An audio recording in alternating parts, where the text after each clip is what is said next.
Boom. Ladies and gentlemen, we are live. We are live and back at it again. It is a wonderful Wednesday, and I hope everyone out there is having a happy and healthy, safe week.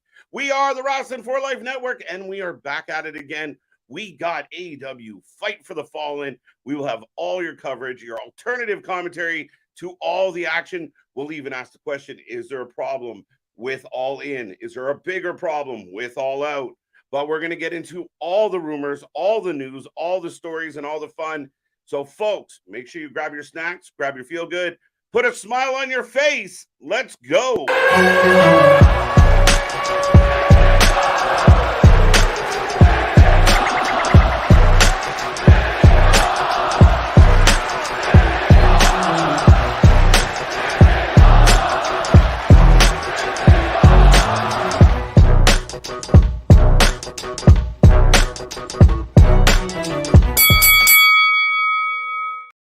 Ding, ding, ding. We're live and ready to go, folks. As I said, we are the Wrasslin for Life Network, and we have AEW Dynamite tonight.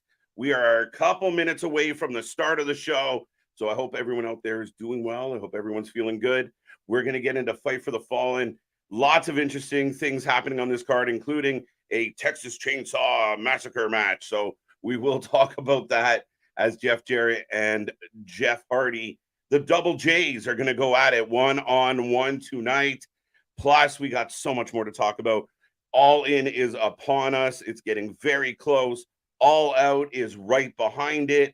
We got so much to talk about. Reports are coming out that some of the wrestlers aren't excited, or maybe excited is the wrong word, but aren't feeling the love yet, feeling the jive yet. They're a little concerned. I'm trying to put it nicely and put a positive spin on it. But before we get into all this action, I see the chat filling up. Make sure you hit that like. Make sure you hit that subscribe. Make sure you get into all those links. Follow us everywhere. And beyond that, I am Mr. Every Night KJ White, the Iron Man of YouTube, and I will be taking you through 2+ hours of Dynamite tonight, and we're going to talk all about this fun stuff. Get in that chat. Say hello. Don't be a stranger. Don't be shy. We don't bite unless you ask. And the show is kicking off as I got pyro.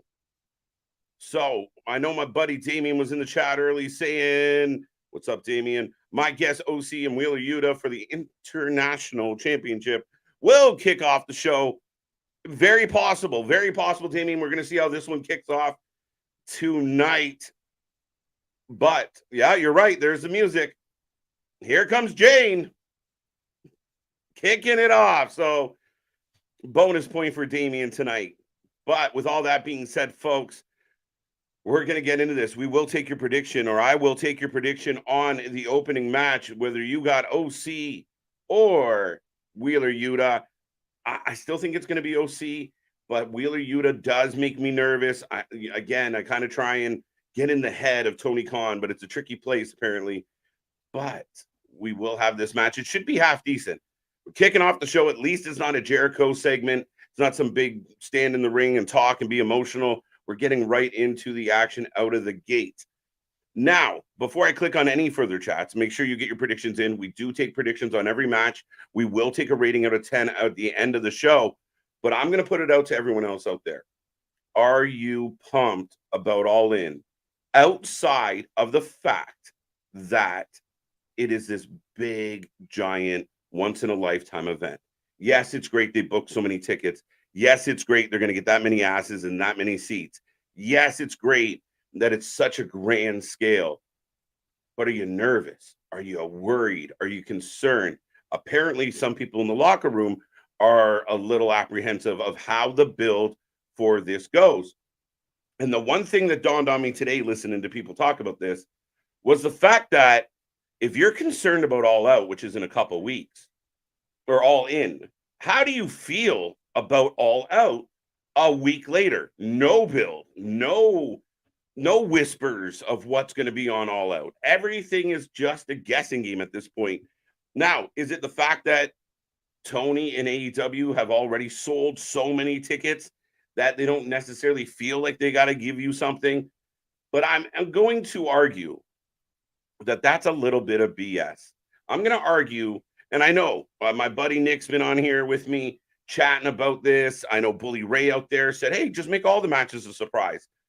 But when you want people to buy pay-per-views, when you want people interested in your product outside of that one night and the monumental feel of that night, are you building this properly? Are you building this in the right direction? Are you building this in the right way? Are you giving enough for the fans to be excited about? You think about when Vince McMahon did WrestleMania 1 and the build and the media tours and getting involved and being on TV and talking about it. All In doesn't have that same thing. Everything seems to just fall back on the fact of, we sold a lot of tickets. Woo! That's great. But what are you going to do when you get there? What is your plan? And we're slowly seeing some things be booked. And I would argue that some of the matches that we've been told are going to happen are a little bit lackluster. And I will talk about this next commercial break as I catch up to the chat, but I'll get back into the fact of, why is this a problem and what is actually holding AEW and Tony Khan back from announcing or booking the show the way we think he should? Or what is he missing? What is stopping Tony? And we'll talk about that in a little bit. But enough of my ramblings. I do have OC and Yuta throwing forearms back and forth. Rocco's in the house. What's up, my guy? See how I have you and Nick as my pick. I like it. I like it. Not enough facial hair on either one, but I will accept that, Rocco. Good to see you. The man of the ever-changing avatar. What's up, Richard? How you doing? Welcome back on Jeff Hardy. Thoughts on Jeff Hardy being in a Texas death match? I don't like it. I don't think it's the best of bookings. Again, I've said this multiple times on this stream of, as a fan of AEW, one of the coolest parts about AEW in the first couple of years were new and exciting talent I haven't seen before.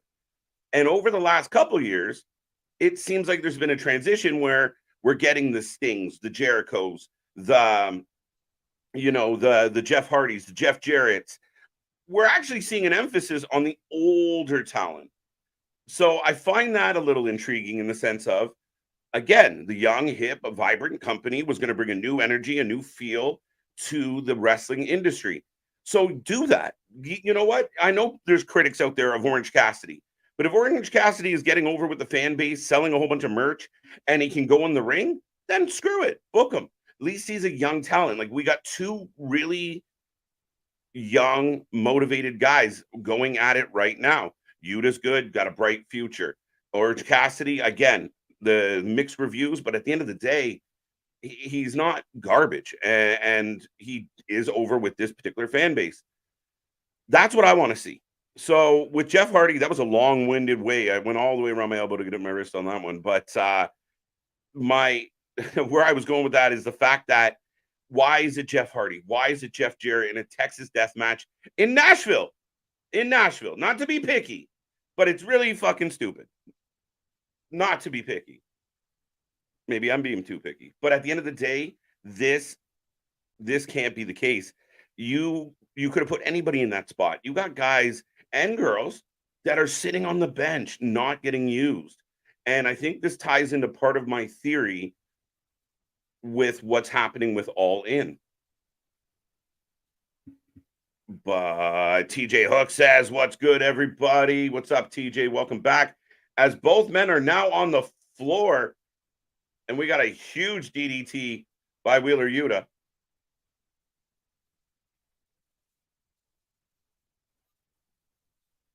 In control. I will get to those predictions, folks. I know I'm slacking. A little winded, a little wordy. What's good, champ? Fred, good to see you. Welcome. Thank you for being here. Thank you for joining us tonight. Leatherface better make an appearance. If not, we talked about this, and it was actually Nick, who, by the way, if you guys missed Nick, he's right there. Hi, Nick. Leatherface, I mean, we imagine that one of the Jeff Jarrett's friends, whether it's Lethal or Sanjay, maybe even the Giant, you know what, dress Singh up, put him in the Leatherface mask and have him come awkwardly stumbling out of the back. 2 count as we go to pitcher and pitcher, by the way. What's up, fam? AB's back. Good to see you. Bash 8's back in the house. Hey, good job. What's up, Boston? How you doing? How you doing? How you doing? Welcome on back, sir. Richard Jr. and his ever hopium. I heard Tony Khan got attacked at AEW Dynamite. Not yet. I mean, I think he might be one of the only ones that haven't been attacked back in AEW's back. So we will find out. But yeah, no truth to that rumor yet. What's going on, Extreme League Wrestling? Thank you for being here. Thank you for joining us as well. Richard Martinez says, hey, KJ, do you feel like Tony Khan consistently has weak builds to pay-per-views despite having more gaps in between each one to work with? Well, we're in pitcher and pitcher. So here's a couple things, Richard. And folks, I promise I'll get to the predictions. But here's the thing on this. There's 2 problems Tony's having. One, he's inexperienced, and we know that. And I think in the first couple years, a lot of times there wasn't an amazing build to some of the early pay-per-views. But, you know, when you get like Brian shows up and Cole shows up and this person shows up, you were getting all these pops. And sometimes you were getting away with the actual meat and potatoes, you know, actually taking the food on your plate and critiquing it. But you were really happy with the dessert. So you kind of gave everything a resounding thumbs up. So as years pass, that starts wearing off. The novelty of just another cool pay-per-view starts to wear down a little. And this year in particular, we just saw it with Double or Nothing. The build for Double or Nothing was lackluster at best. And Nick and I both talked about how we were concerned going into it that we just didn't, not that the matches are bad or the booking's bad, but the build, the angle, the how we got there is a bunch of, I'm not sure if I care if either person wins or loses. And that's the thing. Like, we're starting to see it with All In is, you know, like Swerve and AR Fox versus Sting and Darby, to me, is not a match for your WrestleMania, for your equivalent, for your, you know, you went all in on this, pun intended, and you didn't hold back. Kudos for that. But that is not one of the matches that I think should be like, that sounds like a Wednesday night match, a Saturday night match. Maybe not an all-in match. Maybe I'm wrong, but to me, not enough. Where else was I going with that? Despite more gaps between them and the other, yeah. So, and what I do think the second problem is, Richard, is the fact that politics. I think the inner politics of AEW are starting to haunt AEW. I think that all the infighting and Tony trying to please everybody and trying to make everybody happy, it's not working. It's never worked. It's why the WWE, whether you love it or hate it, has worked for so long. There was one guy calling the shots at the top of the game. And he was brave enough to look at people and say, nope, you got to go. Or nope, I'm not re-signing you. Or nope, I can't give you that much money.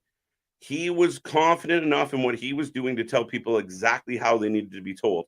Maybe so too much sometimes. But at the end of the day, Tony hasn't shown that strength as a leader, that strength as a team captain, that strength as a person running a big company. He seems like he's more concerned with being everybody's friend and having big hug moments. And with all the political bullshit, and we've seen more stories from Meltzer, more bullshit from him and his you know, sidekick Brian. They can't keep their mouth shut and they continue to get proved wrong. But the more this keeps happening, it's this internal shit that needs to get ironed out. You need to run this business properly, because no matter what you do or try to do in front of everybody every Wednesday and every Saturday and every Friday night and on these pay-per-views, if you're not organized in the back, you're never going to get it in the front. Pause. Darby Allin's not happy about the situation about the TNT Championship.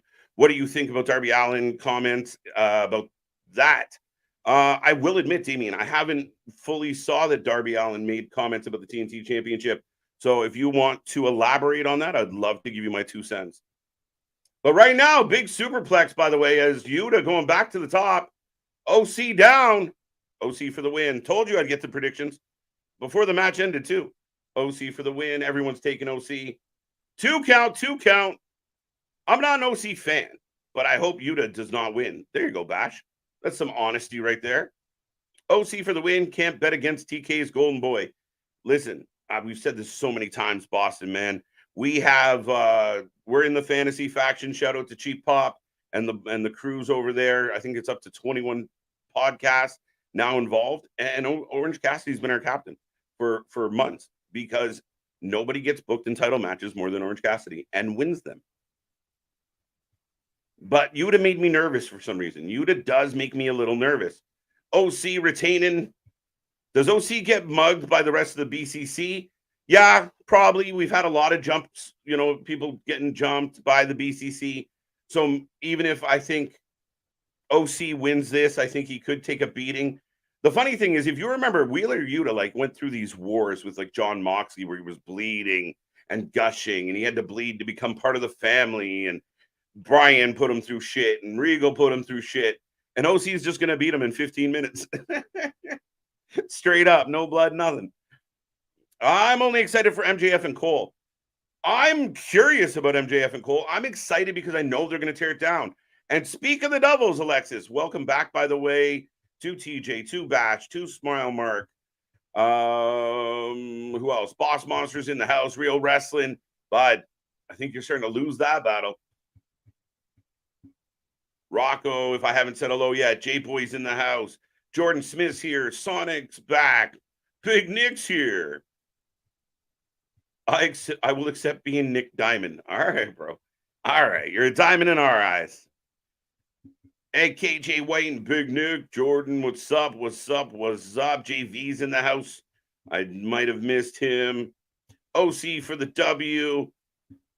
So this match is no DQ? I didn't think so. I thought it was a straight-up match, but I could be wrong, Bash. And there he goes, OC with the quick win and the quick jump. Do you see where the product... Guys, this is where we just saw it in the chat. Getting a little predictable. You kind of know what's coming. Now, watch. Here come the best friends. What up, Charles? How you doing? How you doing? Victor's back in the house. One of our OGs. I'll get to some of the longer questions as soon as I catch up on some of this shit. X Mulder. First commentator was Bob Cotto. And here comes best friends, as assumed. I'll get back to that. Who else did I miss? Larry's in the house. Dale's in the house.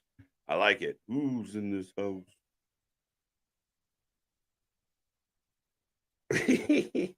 All right. Nick pointing out that they're promoting the Texas Chainsaw Massacre game, but not their own. Which, I mean, valid point. Played that game plenty now, and it's a button smasher, folks. Now here come the Lucha Bros. This whole angle, storyline, whatever the hell you want to call it, has been very odd to me. Now, who's coming out to help Lucha? They're a man down. Super kicks. Now Phoenix going at Yuta. Penta going to the top. Moxley outside the ring. Jogging around because that's as close as we're going to get to Moxley selling something here tonight. So if you picked OC, by the way, you were correct. We got a bunch of 1-0s here tonight. I have no signal. Move the rabbit ears, bro. Okay, so the BCC now have steel chairs, but we got music, and I'm assuming it's Eddie. It's not what I thought. Eddie Kingston is back. Eddie. There you go. There you go. Back from Japan. Down goes Claudio. Down goes Claudio. Eddie, huge pop for Eddie. Love it. Love it. Speaking of guys that deserve to be booked a little better because they get your crowd going. But he doesn't play the politic game well enough. He scares Tony, makes him nervous. Bob Cuddle. Oh, the BCC running out. TK needs the entire roster to yell at him with one-word storyline. They had it year 1 and 2. but now nothing. Rocco, you're not wrong, and I will dive back into that. But like I said, I think TK's stuck. I think we've talked about it all the time. If you were trying to build a team and you're not utilizing your best talent as your best talent, then your product can only be as good as the people you highlight. And if you don't want to hurt people's feelings because you want to highlight other people that are more talented, then you end up with Collision being way better than Dynamite. You see what I mean? That's the problem. When you have really good talent not getting utilized, and now you're being accused both in your men's and women's division of politicking and keeping other talent down. So we're going to get a stadium stampede? How? Who? What? Why? Where? What is happening? What are we doing? Are we going to have a three-way stadium stampede? Is it going to be 6-on-6? Stadium stampede at All In. And guys, you can go back through our archive, go back through the tapes. We called this. And I actually heard somebody else take credit for being mad at AEW. And I felt like they had been pro AEW up until like today. But we'll get into that too. But yeah, we're getting Stadium Stampede at All In. And we said they were going to take advantage of this 80,000. It's going to be hard to shoot, guys. It's going to be hard to follow. We will see how this goes. But yes, we are getting Stadium Stampede at All In. I'm not quite sure the participants. So is it BCC versus Lucha Bros? I see a double-decker bus of bullshit about to hit All In. Yeah, bam, bam. Yeah, here we go. What are we going to do? Definitely called it. Yeah. We said they were going to do it. They couldn't help themselves. I'm only surprised that Jericho's not involved, but you never know. Anybody, if anyone out there, any of the fact checkers, Big Nick, anybody, can you confirm what teams are involved in the Stadium Stampede? Is it the two teams? Like, is it Lucha Bros working with Best Friends and Orange Cassidy and Eddie Kingston and the BCC Need a Friend? Or is it a three-way Stadium Stampede? Because if it's a three-way, that's going to be even trickier amongst 80,000 people. But I got Kenny sitting down with JR. I think I advertised that he was sitting down with Tony, but you get it.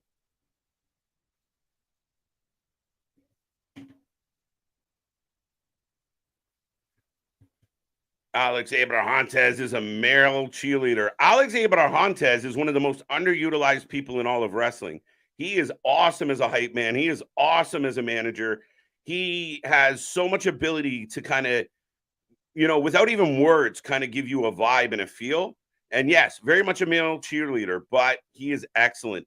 And when he was doing the Penta Says shit, man, that was a missed opportunity. I thought they really could have pushed that.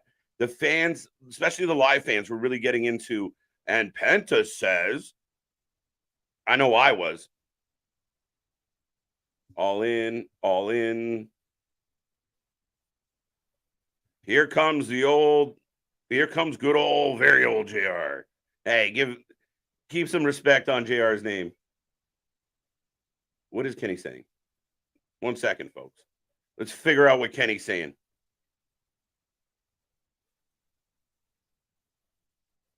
So he's talking about DDT and Takashka.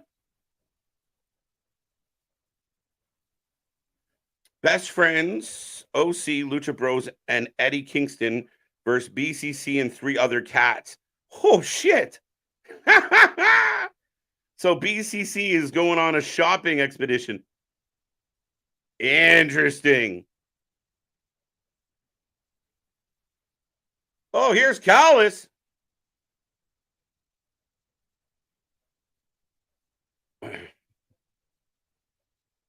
Is there a junior JR? Not that I know of. 6 versus 6. Oh, there it is. Wait. Oh, we're getting Kenny J. White at All In. Well, what? Or are we getting the Golden Lovers versus Gin and Juice? So right now, Jay White and Juice Robinson have jumped Kenny Omega and there's Takeshka. I don't know what's happening anymore, guys. I'm at a loss. This would be perfect for time for BCC to recruit 2.0 and Danny Garcia. Interesting. What's up, Tony Khan? How you doing? Allegedly, it's BF, Lucha, and Eddie versus BC +2. Oh, fuck. Out of nowhere, guys. And right now, Kenny just got jumped by Gin and Juice. And there's Hangman standing outside an ambulance. It looks like a digital background, which I might have some experience in. He's standing outside an ambulance. Looks fake as shit, though.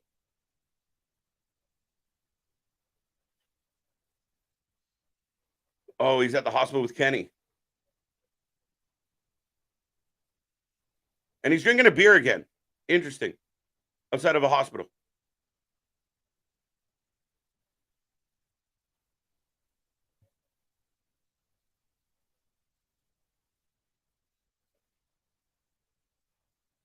Okay, so wait.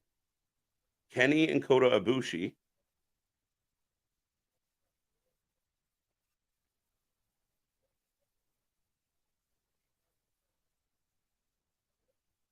Okay. That's not good. Someone just came up and said, you can't be drinking here. So it's going to be Paige, Ibushi, and Kenny versus Jay White,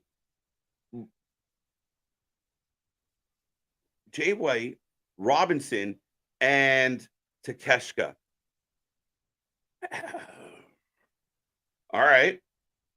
I would love opinions on that as the crowd is booing the shit out of Don Callis. But I want to know, we just had 2 more potential matches just thrown at us, guys.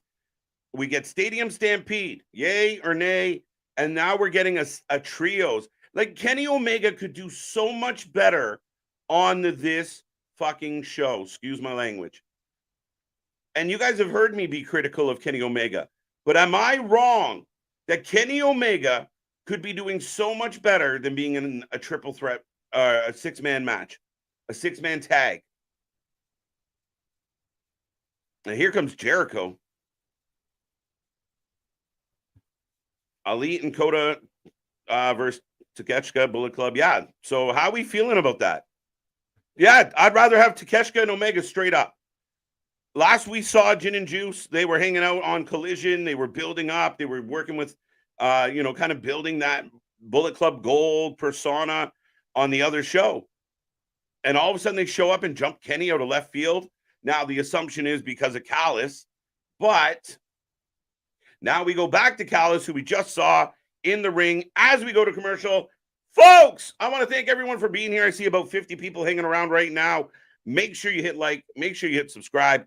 I am back here tomorrow with Miss Luna Havoc as we take on Impact. We might peek at MLW a little bit and see what's going on there. And then Friday, the Tag Stream Champions are back for SmackDown and Rampage. Saturday, we got Collision. It's going to be a fun one. Sunday, we're here for Impact, the Multiverse. Impact Wrestling versus New Japan. That's going to be a fun one. And then another straight week of more wrestling coverage, more live wrestling coverage than any other channel. When people are at home taking naps and taking nights off, we're here every night. So, what do you want to talk about? No, there's a lot to talk about. What? Yeah, this is what I was saying for the last 29 minutes on stream, Victor, to just about everything that just happened. What? I want some early predictions. Who's going to help the BCC? Somebody mentioned Trent going heel. I've been begging for Trent to go heel for over a year on YouTube. I'm dying. When he got that haircut, I was like, just turn him heel. He looks 5 years older than most of the people he's hanging out with, at least. And he looks just more mature, more serious. He's fucking ripped. Like, put him as a heel. Let him beat the shit out of Orange Cassidy. Hangman might find might found the attacker, maybe. He's not drinking a beer, he's holding a can. Gilly, welcome back, Gilly. I like it. Why is to take a shit with the Bullet Club? Did I miss something last week?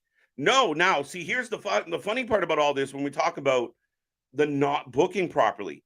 Jay White and Juice Robinson come out of left field, guys. Left field.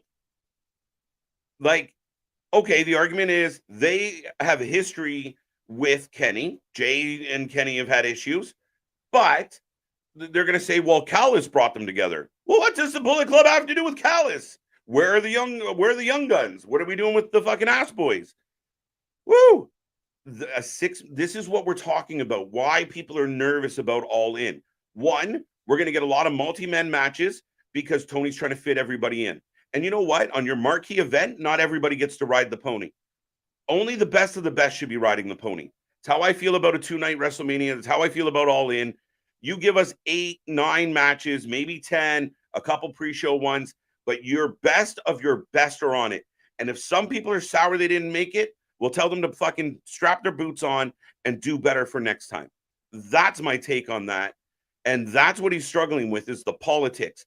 Kenny doesn't want to fight CM Punk, or neither of them can agree on who goes over or under, or whatever. So we're getting a watered down product when we could be getting the Elite versus CMFTR. That's your money match. But we're going to get a 6-man tag with Kenny, Ibushi, and then Paige, I guess. I'm not exactly jumping out of my seat at that announcement. The Stadium Stampede, I feel like I've seen too many of them. Chris Jericho doesn't join factions. He creates them. I told you, this is Chris Jericho's babyface turn. And this is where I wish Nick was here right now to say, because I know we disagreed on this, but man, I know Jericho, and I feel like this is what he's trying to do.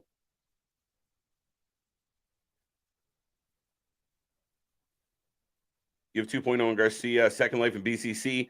Not a terrible show. Wait. He said yes! I think he's lying. He's lying. He's going to go babyface.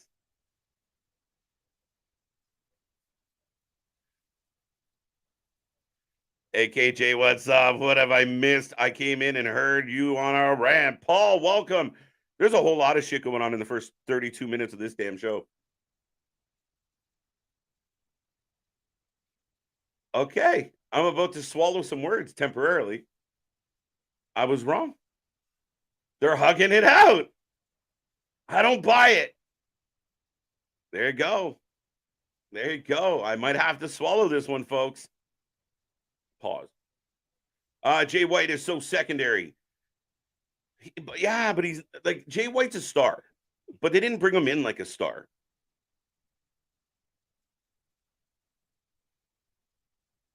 Jericho attacked by BC. Richard, stop it. I would say Daniel and Pac, but they are hurt. True. Oh, we got a picture. Jay Uso and the Kingdom could help the BCC. Yeah, right? Bring them, do it. If I was the WWE, I'd let him go do something. Book him with MLW. Book him. Send him to GCW for a night. Oh, see, I knew it. I fucking knew it. I was about to eat some crow, but hold your forks. So Jericho reveals a picture of Callis holding Jericho's head. And now the crowd chants, you fucked up. Rather see Omega Ospreay 3. That's money in the bank. Now, the rumor was Ospreay was going to be at All In. Where will he be? What does Ospreay do? Anybody? Jennifer, I'm confused. And welcome back, by the way. Jericho looks like he got a couple of hair plugs. Fuck. Jericho. Maybe Okada help. I don't want it. No. You have talent on your roster that you do not use. If you are going to continue to book matches like this, use your homegrown talent. Use the company that you are trying to build. Stop bringing in people that don't work for you because you think your niche core audience is going to, cream all over the idea of another wrestler coming from somewhere, from AAA or New Japan or CMLL. Like, to me, there's so many people in AEW not being used. Yeah, he's doing the John Cena, but he grew his hair out a little longer.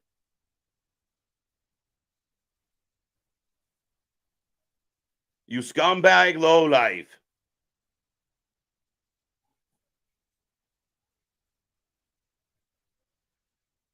My card, BCC versus House of Black Trios. Okay, Rocco, I'll get back to that. Wow, guess Callis thought he wouldn't join. I thought he wouldn't join AB. TK features Japan stars more than his own. Absolutely. Mark, it's a problem. It's a problem. And in all due respect, some of the Japanese stars, I love them. I love Suzuki. I love Ishii. I love those guys. 10 years ago, 5 years ago. They come in now and they don't move well. They're slow. It's a slap fight. And yeah, sometimes it's fun to just have guys that are tough as nails. But in the realm of wrestling, it's not the most entertaining shit we're getting. I'd rather see some of your good talent be highlighted and used properly, like a House of Black, like someone else. But Don Callis right now is kind of giving Jericho shit. And those boos died. For people who talk about the Dominic Mysterio boos Don Callis is getting, it's not the same. Like, Dom can't touch the mic and get away with a whole bunch of sentences.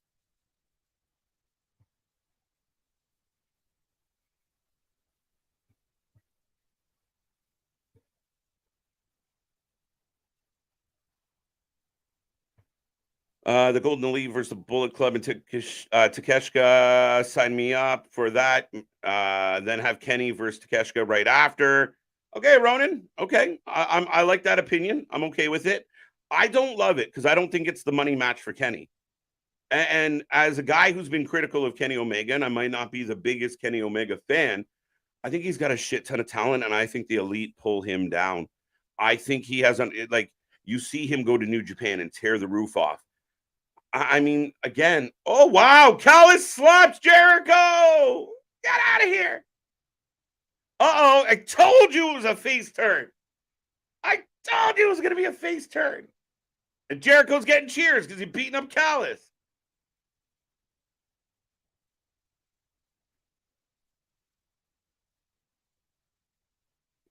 Here comes Takeshka. Jericho's losing his pants. Maybe we'll see the Murder Hawk join up with BCC. I'd be okay with that, Tony. Will Ospreay. Oh, no. Oh, fucking no. No. No, guys. We're going to need a minute here. Are you fucking kidding me right now? This is what we're talking about. This is the problem with AEW. This is the problem with the booking. This is the fucking issue. Week in and week out as a fan, and people can say whatever they want about the other company, but this is the fucking problem with this company. Yeah, look. No, yeah, no. Exactly. They were going to try and turn Jericho face and then do this. And we saw the rumors and we talked about the rumors, but man, oh man, poor Jericho. They're getting lukewarm boos right now because nobody gives a fuck. Everyone's sitting stunned that Ospreay's involved with this. We got juice, we do. Not Robinson. As they kind of broke the picture on his head. Didn't quite work, though. Yeah, close your eyes, Jericho. We can see you. Can we stop zooming in on the guy? He's trying to gig himself. Here's Sammy to save, and big pop for Sammy. This is the problem with Wembley. And when you read reports out there that say the people inside the company are concerned about All In, this is why. Matches like this one. You just announced in the last segment that Kenny Omega is going to be in a 6-man match, but Jericho's going to fight Ospreay? Get the fuck out of here. Jericho throwing on his best acting performance.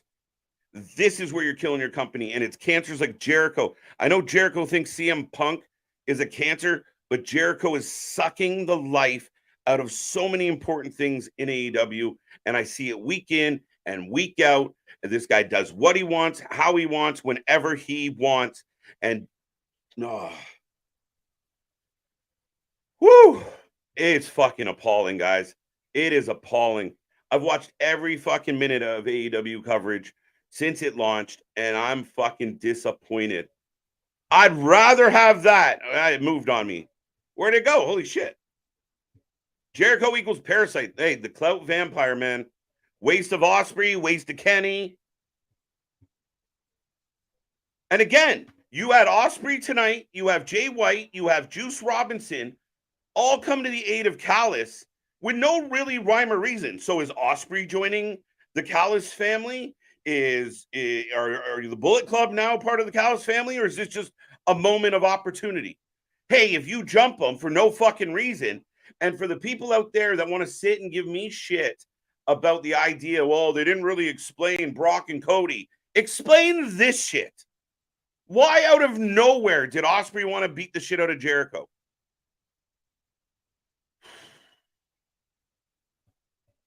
That's it. That's it, man. I don't give a fuck if you are the hardest of day one. Wow, Darby gets jumped as I guess Darby and Nick Wayne are taking on, wow, Gates of Agony. If you guys want to make a prediction, it's really sad that the Gates of Agony are going to lose this match. Wow. And Nick Wayne doesn't even get to be in the match at All In. He got replaced by a 64-year-old table eater. Oh, here comes Swerve. Woo! I'm out of breath, folks. Now, anybody in this chat right now, we got over 50 people, pushing 60. If you think I'm a complete idiot, if you think I'm wrong, if I'm hurting your AEW feelings, let me know. Tell me what I'm missing. But you can't tell me that if you've been watching AEW avidly, and you're a fan, you're the ones that buy the t-shirts, go to the shows, you love AEW, you cannot be fucking chomping at the bit for Jericho versus Ospreay, where Ospreay's going to have to slow himself down, water himself down, and make himself less of a performer to appease a fucking 60-year-old never was rocker that thinks he still got it. And this isn't going away. Jericho's going to do this for another year, and then another year, and then another year, because he's got damn near a decade on his fucking contract. What's up, Larry? Sorry, I was venting. Kyle, welcome back. Yeah, I'd rather see Ospreay, Sammy. I'd rather see Ospreay, Takeshka. I'd rather see Paige and Ospreay straight up. You list off the name in the roster. You put a name in that chat right now. It will be that person instead of Jericho versus Ospreay. One of the best talents, arguably one of the best, if not the best wrestler in the entire world. And you're going to put him in there with Chris fucking Jericho because Jericho needs his Wembley moment. And I'm telling you right now, Jericho goes over. We're going to have some words. But you tell me if I'm wrong, guys. I want to hear, I hear Will wanted Jericho. I don't give a shit. Scott, welcome back. Listen, I don't care. And that's where, as a boss, and that's where I think I was talking earlier, people give Vince McMahon shit for being a dick for all these years. And absolutely, you know, he's made some bad choices. But when it came to creative, you had to convince him. You hear the stories of how long it took him to agree to like DX or, you know, give in to people's requests. Just because two wrestlers say, oh, we really want to work, doesn't mean you're going to get it. In a lot of cases with Vince, you're not going to get it. You get what's best for business. And right now, the 5 or 6 matches we have for All In are not best for business, including putting your main event in the pre-show as well. Get the fuck out of here. A complete one, yeah. Right, Larry. Thank you. When did Callis become a top level guy? He was garbage in ECW and WWF. Cyrus, Jackal, he's a joke. Well, listen, I will say this about Callis. He's come a long way. He did have a big hand in Impact, even though that ended not in the best of ways. He's friends with, he's a Winnipeg guy. He grew, he's fucking Kenny's adopted uncle. So, like everyone else in this building, if you're friends with the core group, you're in. You're a top guy. It doesn't matter how good you wrestle. It doesn't matter how often you perform.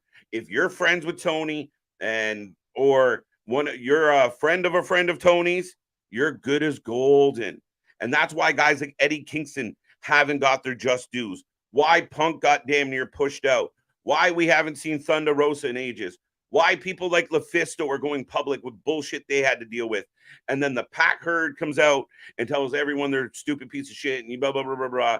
And it's bullshit. It continues to purvey itself. No different than Saraya being in the Fatal 4-Way when she has no business being in there, other than the fact that she was born in England. Come on now. It will be a fine match. Meh. It won't be. Osprey versus Britt. I'll take it. I'll take it, artist. Come on, give me Osprey versus Britt. I'd take it. She'd do a better job. He wouldn't have to slow down for her. I'm not thrilled about Jericho versus Will Ospreay. Not at all. And when they rumored this, guys, I knew it was coming. And I said, they can't do it. They can't do it. They can't do it. You have all this fucking talent, but you're booking on your likes and friendships. And there's no way the Gates of Agony should lose to Darby and Nick Wayne, just for the record. So I hope they don't.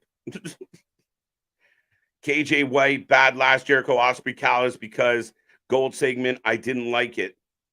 I kind of got what you're saying there, John. Welcome back, by the way. Andrade's here. I feel like this is disgustingly disrespectful to Will Ospreay. I really wanted Ospreay Kenny 3. Andrade, I agree with you, sir. Big fan, by the way. Yeah, that is a fucking problem. And again, it's just because, Ospreay, Zack Sabre Jr. would have worked. What'd Jason say? I see Dale giving. KJ, it's true that Charlotte, Ashley Flair, and Andrade are divorced. Nothing confirmed. Some rumors, some speculation that their social media, maybe they're just having a spat. Maybe they separated. Maybe, she went to live, stay with her dad. I don't know. I try not to follow the TMZ side of things, but it's only rumor right now.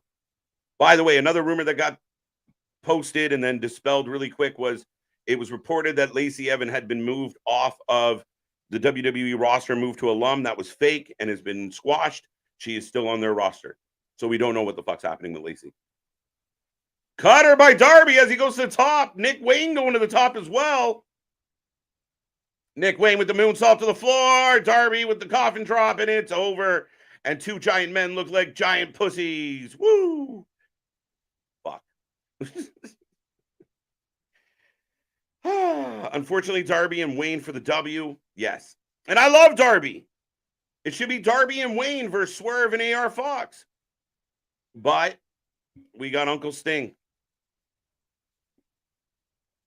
Everybody's got a chair like they're at a boat event. That didn't come out right, but you know what I meant. Nick Wayne and Darby for the win. Can people ask for a refund to Wembley? Hey, could you imagine? Could you imagine? It's Sting! He's on the screen. So Sting, you're highlighting your older talent. Remember, this was going to be the hip young company that weren't corporate, weren't bullshit, weren't fucking with people. Remember when Sean made a rumor about Liv getting pregnant by MJF? I don't, but that's funny. It wouldn't surprise me. Is the new fans of wrestling love skinny nobodies? It's true. It's true, chair, relax. And I know for those who are tuning in for the first time might think, wow, this channel really doesn't like AEW. On the contrary, if I didn't like AEW, I wouldn't have an opinion. I wouldn't give a fuck.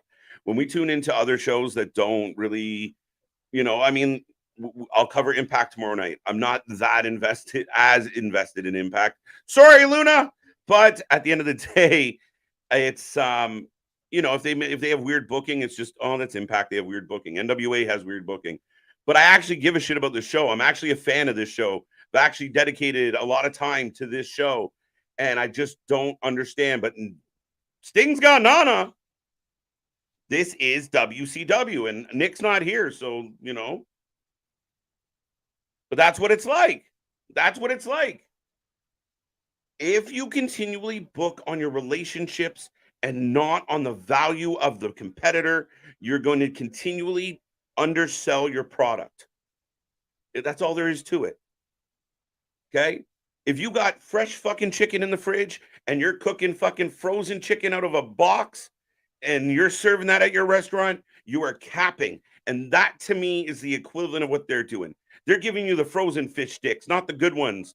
And that's the problem. It could be so much better. And he has all the fucking ingredients for a good recipe.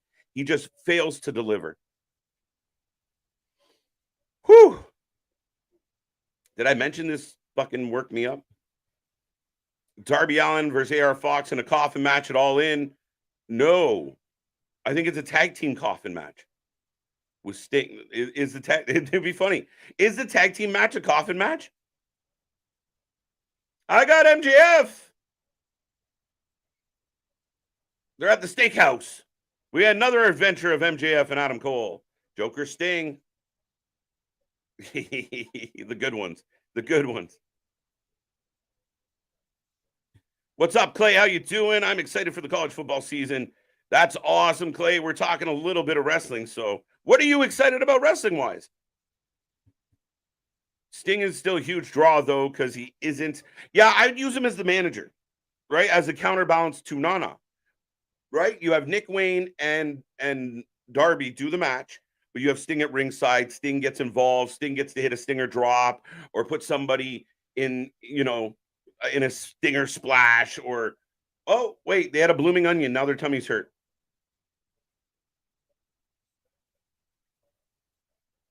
What is happening right now? This is why I think Punk books Collision. Yes, that was part of the deal. And listen, guys, I mean, at the end of the day, that's why I know people are getting mad. Well, Christopher Daniels wasn't allowed, and Namath isn't allowed, and and Jungle Boy's upset, and Paige is upset. Oh, I don't care. I don't care. The man is your biggest draw, and you don't want to admit it. So you buried him on Saturdays in the show. Let's be real. In the last month, what's a better show, Dynamite or Collision? Be honest. Now we're watching kangaroos fight. What?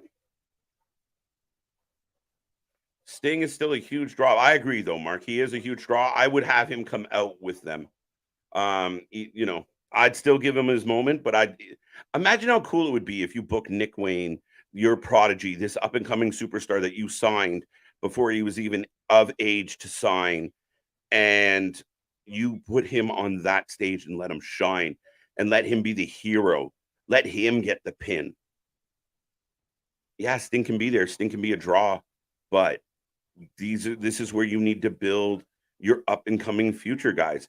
And for years, the WWE had been criticized for bringing back Goldberg, bringing back, used talent, bringing back Brock again and again, and just squashing your next generation. That's what Tony Khan is doing. Stink. So old he can't even get off the couch. Yeah, he's like, I'll do it from here, boys. So now we got, there you go. They're practicing their double clothesline. There was a kiddie pool involved. Now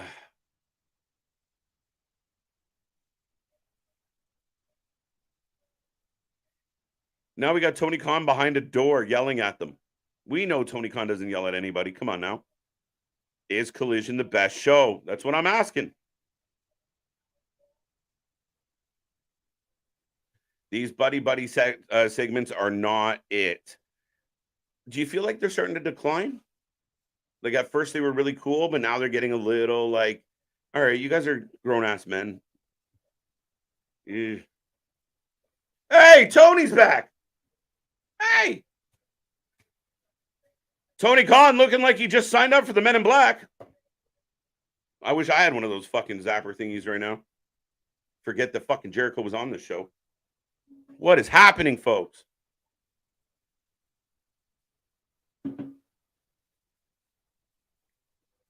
That is fucking brutal. I'm still shocked. I am still baffled. Collision has been better than Dynamite, Rampage, Raw, NXT, and some nights SmackDown. That's my opinion. Collision is the second best show behind SmackDown right now for me. Yo, oh, we got more Cole and MJF. Oh, there's Roddy looking like the chick from Wayne's World. If anybody gets that reference, you get points. Hi, Wayne. That's what Roddy looks like. The fuck am I watching, JV? All right, okay. Mark, who? Tony? Yes. I'm starting to see MJF too much as a character. I can see now why WWE let Roman be a part-time. Let the fans miss him. For me, when MJF returned, and when he left, he had done that amazing promo where Tony just let him cut loose, and he called Tony a fucking mark, and he unloaded. If he had just stayed that guy, it would have been great. Then he came back and he got caught up and he was, kind of happy-go-lucky MJF with Sammy Guevara. Didn't make sense. Then he gets into this and he's happy-go-lucky. And I don't know. I think you took one of your best heels, one of the best heels, if not the best heel in all of wrestling, and you softened the fuck out of him. I have no issue with how much MJF has been on my TV. He's doing great. Fair enough. He just doesn't have that bite that he used to. KJ, what is your thoughts that they're building these two more towards their pre-show match than their main event match? It's odd, Rocco. It's odd. They shouldn't be having a pre-show match. Could you imagine you went to watch fucking WrestleMania and the pre-show had Hulk Hogan and Warrior taking on Macho Man and Ricky Steamboat? What the fuck are we doing? When has that ever been a thing? And people have told me, well, KJ, they're building the, for the main event. They're going to build the animosity and whatever, something's going to happen on the pre-show. If you're waiting to your fucking pre-show to help build your angle for your main event at the biggest show in wrestling history, or one of the biggest shows in wrestling history, then you're making a mistake, in my humble opinion. But I am but a humble opinion, whether you like it or not. It blows my mind. What do you think about Grado versus Double J at All In? That match could happen. It's another match planned for Wembley. To be honest, Damien, I don't hate that one. And people are going to just go, what? I don't like Jeff Jarrett. But if it's a quick, simple, kind of one of those moments, maybe Jarrett just comes out and talks shit and Grado shows up. But to give Grado that moment because of what Grado has been over there, and I think the fans are going to love it. They're going to go crazy. Tony's going to pay a fortune to get some Madonna. Maybe he'll get Madonna to show up live. I don't fucking know. But as long as it's not a 15-minute barn burner where they're going back and forth and you're wasting everybody's time, if it's quick and easy, Grado gets the win and gets the moment, I'm okay with that early in the show. But then again, it asks you, should not Grado and Jeff Jarrett be on the pre-show? If MJF and Adam Cole are on your pre-show, anybody can be on the fucking pre-show. It's dumb. But here comes MJF and Adam Cole, and I will say this. I will ask the opinion of the chat. Is it an issue with MJF and Cole that they give us the vignette and then they come out live every week? So we're doubling up. So we get a vignette, then we get a commercial, then we get more MJF and Adam Cole. Does that make it feel like they're on the TV too long each week? What else we got here? Keep the chat coming, folks. I love it. I rate this a -10. Too early, Alexis. Hold that thought. I haven't given up on it yet. I'm smoking the hopium that they got a plan. But Tony's doing this thing with Double or Nothing, now with All In. And keep in mind, guys, as many matches as we get this week for All In, we're only an extra week away from All Out. And we know nothing about that. So not only is this big, epic night in Wembley late booked and no angles and no build other than MJF and Adam Cole, which still might be build wrong. We'll find out. But you have All Out and it has no build, no, like, when are we going to find out anything for one of your big shows? One of your 4. I said this in June. I said this in probably April and March and May. Tony had a battle on his hands this summer. He had a lot of booking, and it was really going to test his experience and his ability to get shit right. And right now, it feels like an indie show being booked by the indie wrestlers. I said it. You can clip it and send it to everybody. I don't give a shit. This feels like a super indie being booked like a super indie and not a professional wrestling show that takes itself serious and is putting their top people in the right places to deliver the best possible show. And if anybody tells me I'm wrong about that, I argue, because even the diehard AEW fans who are like Kenny and the Bucks can do no wrong. We're not getting their best possible booking. Young Bucks do get FTR. That's fine. That's good booking for them. It's not the best they could have done, but I will take it. Kenny being in a trios match. Well, he was in a trios with the Young Bucks for the longest time. So you take him out of that trios and put him in another trios? Why? Oh, the kangaroo kick and your champion is hopping around. AEW can't afford to let MJF go away for a while. If they do, the product will run stale. I wouldn't say go away for a while, but stints, right? Like, you can do cool things like, remember when he was a heel and they would say, next week, MJF contractually obligated to be here. That's how you do it. Just like WWE does it every couple weeks. Brock Lesnar will be on Raw. Roman Reigns will be on SmackDown. Right? That's what they do. And it works. People hate it, but it works. More people tune in. It's crazy. Crazy.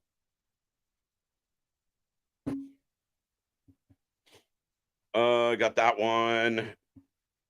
I've been saying that for months, KJ. Dynamite is a glorified indie show with a lot of money. I don't have an issue with the indies, but I don't watch AEW to see indies. I pay $50 for a pay-per-view. What's up, Jake, as well? Boston, yeah. Like, you know us, guys. If you guys have been here for more than a cup of tea, we watch all the wrestling. We'll watch crazy death matches. We've watched, we watch a ton of GCW. We've watched fucking battleground wrestling. We've watched all types of independent wrestling. We interview a lot of independent wrestlers. We have good relationships with a lot of independent wrestlers. I love independent wrestling.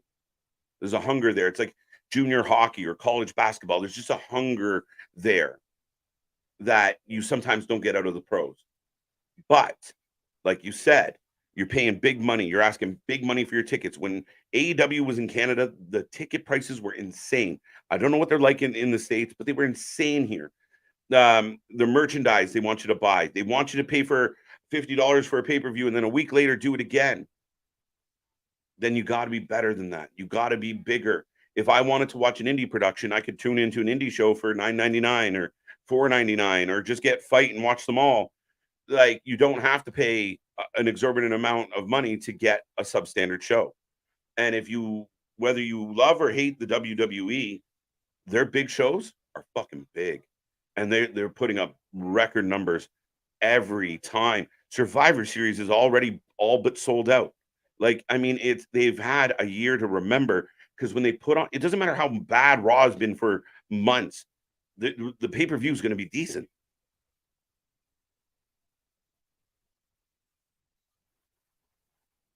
No, we have not forgot. It's just been overlooked a bit. Again, no real build to it. Came out of left field, and I feel like it's this FTR versus the Bucks would have been better 2 years ago. I'm excited for Multiverse 2, Impact versus New Japan. The card looks absolutely stacked. Yeah, there's a shit ton of matches, like 10, 12 matches, Damien. It's going to be a fun one. Nick and I will be here at 4:30 p.m. Eastern time on Sunday, and we're going to rock that one out. It's going to be a fun one. What up, Jake? I think I said that. MJF kick Cole in the nuts. Not yet. But yeah, they're just out here and they're just patting each other on the ass. How do you guys feel about this promo? Tony made a bad mistake when he tried to do the back-to-back pay-per-views. His second pay-per-view will not sell. I believe, as far as asses and seats, it's Chicago, probably sell pretty well. But pay-per-view buys and that kind of shit, yeah, you're in trouble. And I think if you had if you spread them out, all you had to do was, you know what? We booked this date at Wembley. We couldn't get any other date. I understand. He went big, and I commend him for having the balls to book Wembley. But then you look at everybody and say, you know what? We're going to move back All Out 3 weeks. That gives us 4 weeks. Whatever happens at All In, we can build 4 weeks from All In. Same thing he should have done with Forbidden Door 2. We're going to do Forbidden Door 2, which I think he should stop the cross promotion for a while, but that's a different argument for another day. But from the minute Forbidden Door 2 ended, he should have been building for All In. And you know what? Even if people like Bully Ray or my buddy Big Nick don't necessarily feel that Tony has to announce a whole lot of the matches, I think you still build in a way that people can speculate, oh, this is probably leading here. This is probably leading there. And there hasn't been any build. And now that you are spot booking last minute, I partially think that Tony hesitated to announce some of these matches. He knew he was going to do Ospreay and Jericho. But instead of announcing it and taking all the heat for the shit booking, wait. Oh, we sold 80,000 tickets. Now we'll start telling people what they're going to get. And that's what I feel like. I feel like he felt like if he announced some of these matches when they had only sold 40,000, 50,000 tickets, that he might not have gotten as high. So he holds off and lets the intrigue of the event sell itself. Now you got to deliver. I don't know. I'm really curious. I got high hopes. I think it's going to be a fun day. Nick and I are going to be here at 11:30 a.m. on the 27th. It's going to be crazy, but I'm hopeful that they can pull it off.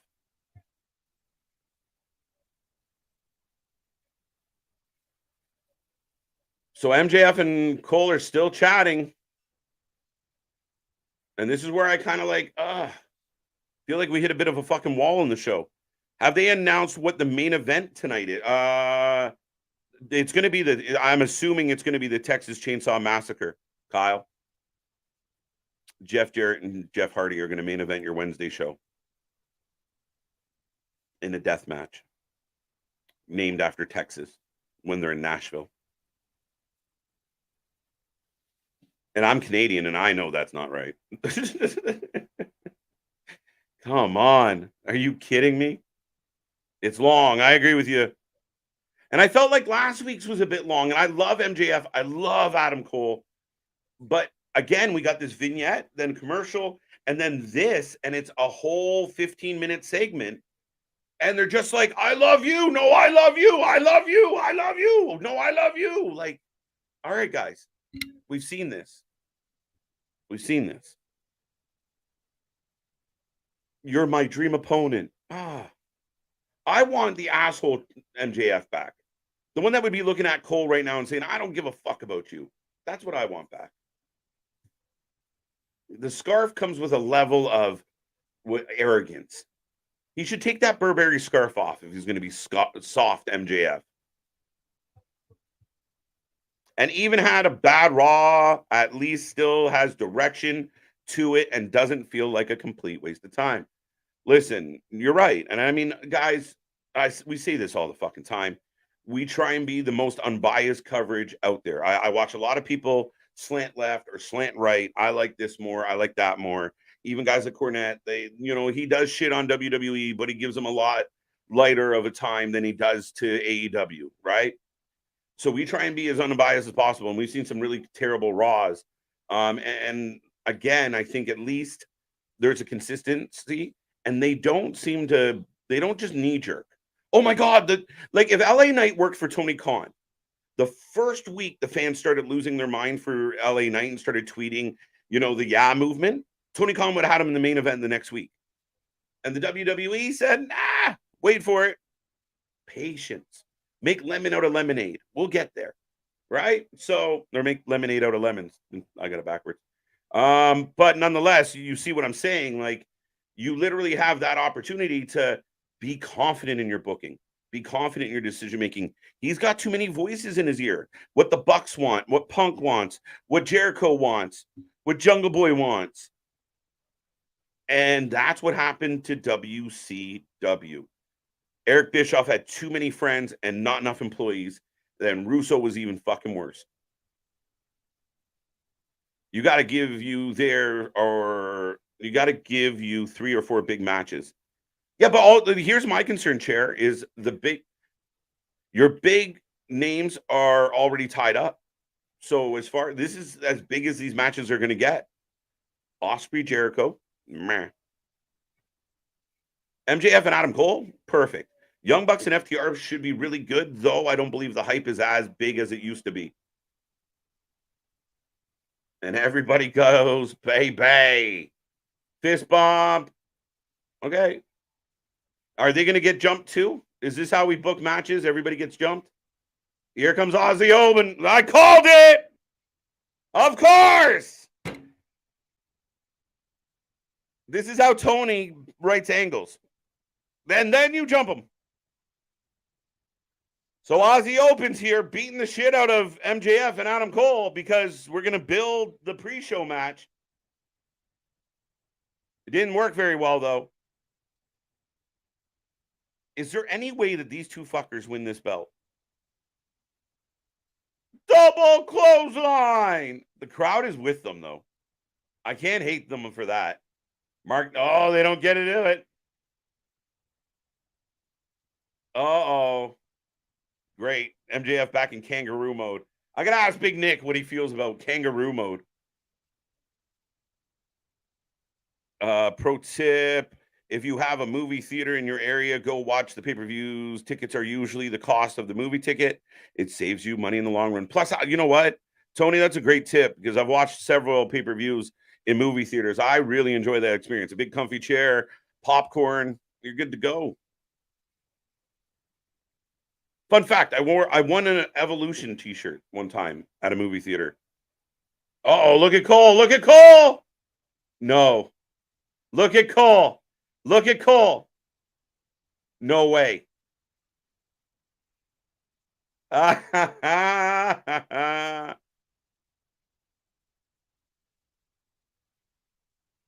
the crowd starts chanting, hug it out. BCC match. Tony needs 2 hands off the booking. Us, why? Trying to make sense of that, Chair. So instead of paying 50, pay 50. I like that. Thank you for that. The promise this promise way too long. This promo is way too long and should be watching wrestling. Isn't that very interesting, Chair? We bitch a lot about WWE not delivering wrestling. Get in the ring and wrestle. And this show is lacked in-ring wrestling.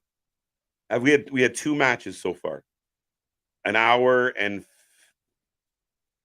just under an hour and 15 in. And there's the Kingdom and Roddy Strong. Ironic, the last time we saw Roddy Strong in AEW or in NXT, he was getting loaded into an ambulance. Now he's here on this show with a neck brace and a wheelchair. Just follow him around like a jaded girlfriend. Like I said, hi, Wayne. They're promoting a different video game theme after AEW Fight Forever is tanking. Enough said. Big Nick has said that several times. I mean, it's funny as shit. Oh, we got Bleedy Jericho. And this really, what is this fuck? You're not even touching his face, lady. The fuck are you doing? Come on. Even the medical lady's faking poorly.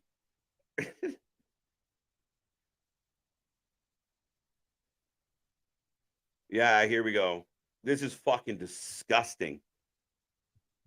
I told you this was Jericho was setting up the babyface turn to get this match. And you know what? Jericho could have fought Ospreay as a heel. He didn't need to do the turn.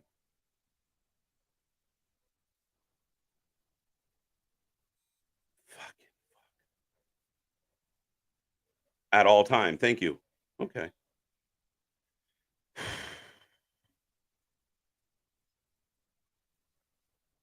I'm going to make you bleed and drink your blood. So he's gone to the John Moxley School of Promos.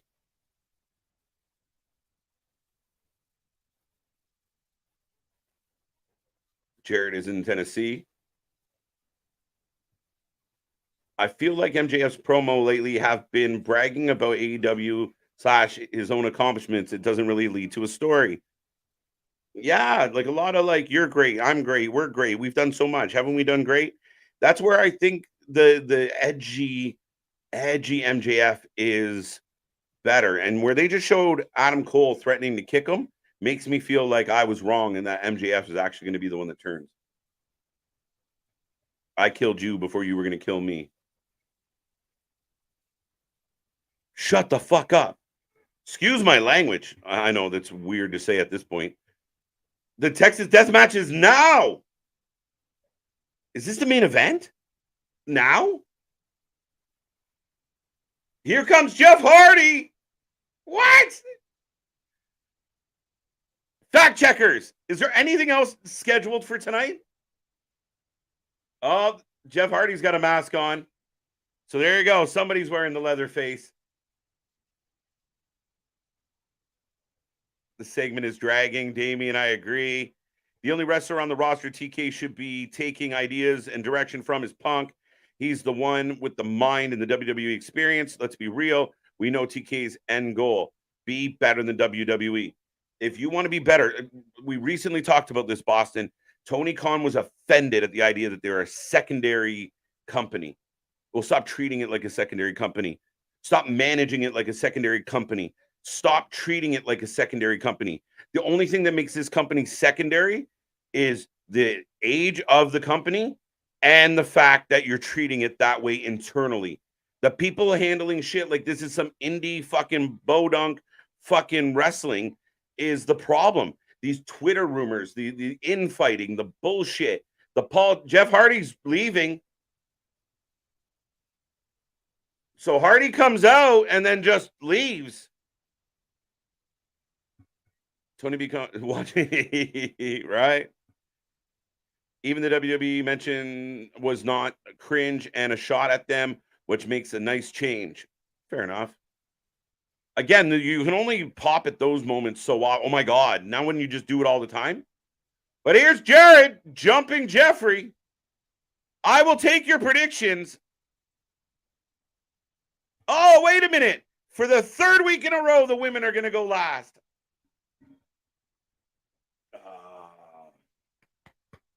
So after a Texas death match, we're going to send the women out there to a crowd that's fucking exhausted from everything else that's happened tonight.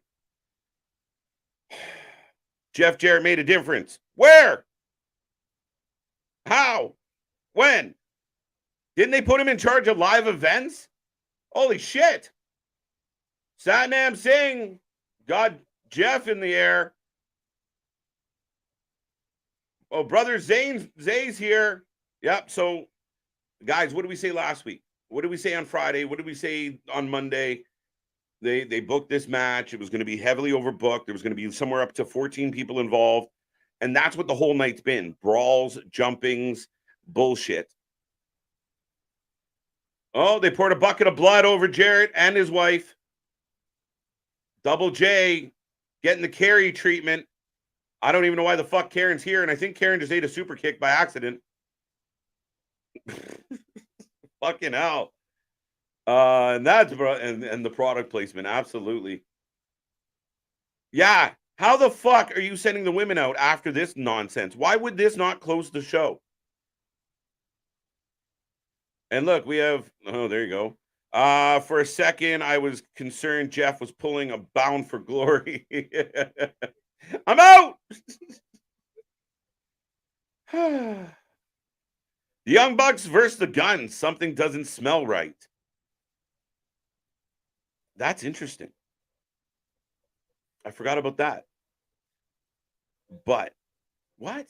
I don't know. I'm so confused tonight. Maybe it's the vitamins. Maybe it's just the way everything's going. I am in picture in picture, folks. So I will take a second to remind everybody, make sure you hit like, make sure you hit subscribe. Remember, we are back all week long, and we are on a stretch of like, I don't know how many days straight. We're not taking any breaks. We're back this Sunday, and we're heading all the way through next week into All Out, and then we'll be here for All In. We'll be here for Payback. We're going to be here for the Multiverse. We're going to be here for a lot of shit. So make sure you hit that like. Make sure you hit that subscribe. Click that little bell because you don't know when we're going to pop up. And it's been hectic times here at the channel where we just continue to break records. So thank you, thank you, thank you. You should offer a 2-for-1 pay-per-view. Yeah, there should be a package. Like I know GCW does it on Fight. Even on, I think you like in the States, you have to get AEW on Bleacher Report. He should do a 2-for-1 or a bundle package for, you save $20 or $15 if you get both. You got to give you 3 or 4 big matches. Got that one. I feel like I'm miles behind, but maybe not. Impact Multiverse looks really good. Kyle, we're going to be here live for that one. And it does look really good. The last one was fun. This one's going to be a good time. Some really good booking. A lot of matches. A lot of matches. 2 horrible bookers got together and created this Mar and Double J. This Mar and Double J. Yeah, I mean, guys, Saturday's a completely different show. And I would argue with anybody about that. And I know there's diehards out there that like certain people, so they can't like Saturdays. But you can't tell me when you tuned in last Saturday that you did not enjoy the wrestling, the angles, the builds better than we've gotten tonight. Tonight has been a fucking train wreck. Period. Look. Oh, I'll get back to that. Keyshawn's laughing. My man out here looking like Colonel Sanders. Little Nas X had a kid. Yeah. I don't know when he became Brother Zay. I think it was at the last Hardy compound match they did on a 4:00 Rampage. Jeff Hardy for the win. I think that's the only prediction I've seen. The lightning in this death match is awful. The lighting, yeah. We're just fighting in a black room. They're good. They stole a page out of The Fiend. Now everybody's fighting horribly fake. And Jeff's jumping off shit. Crossbody. At least it wasn't a fucking senton. They zoom right in on guys just rubbing each other's backs. Like, what are we doing?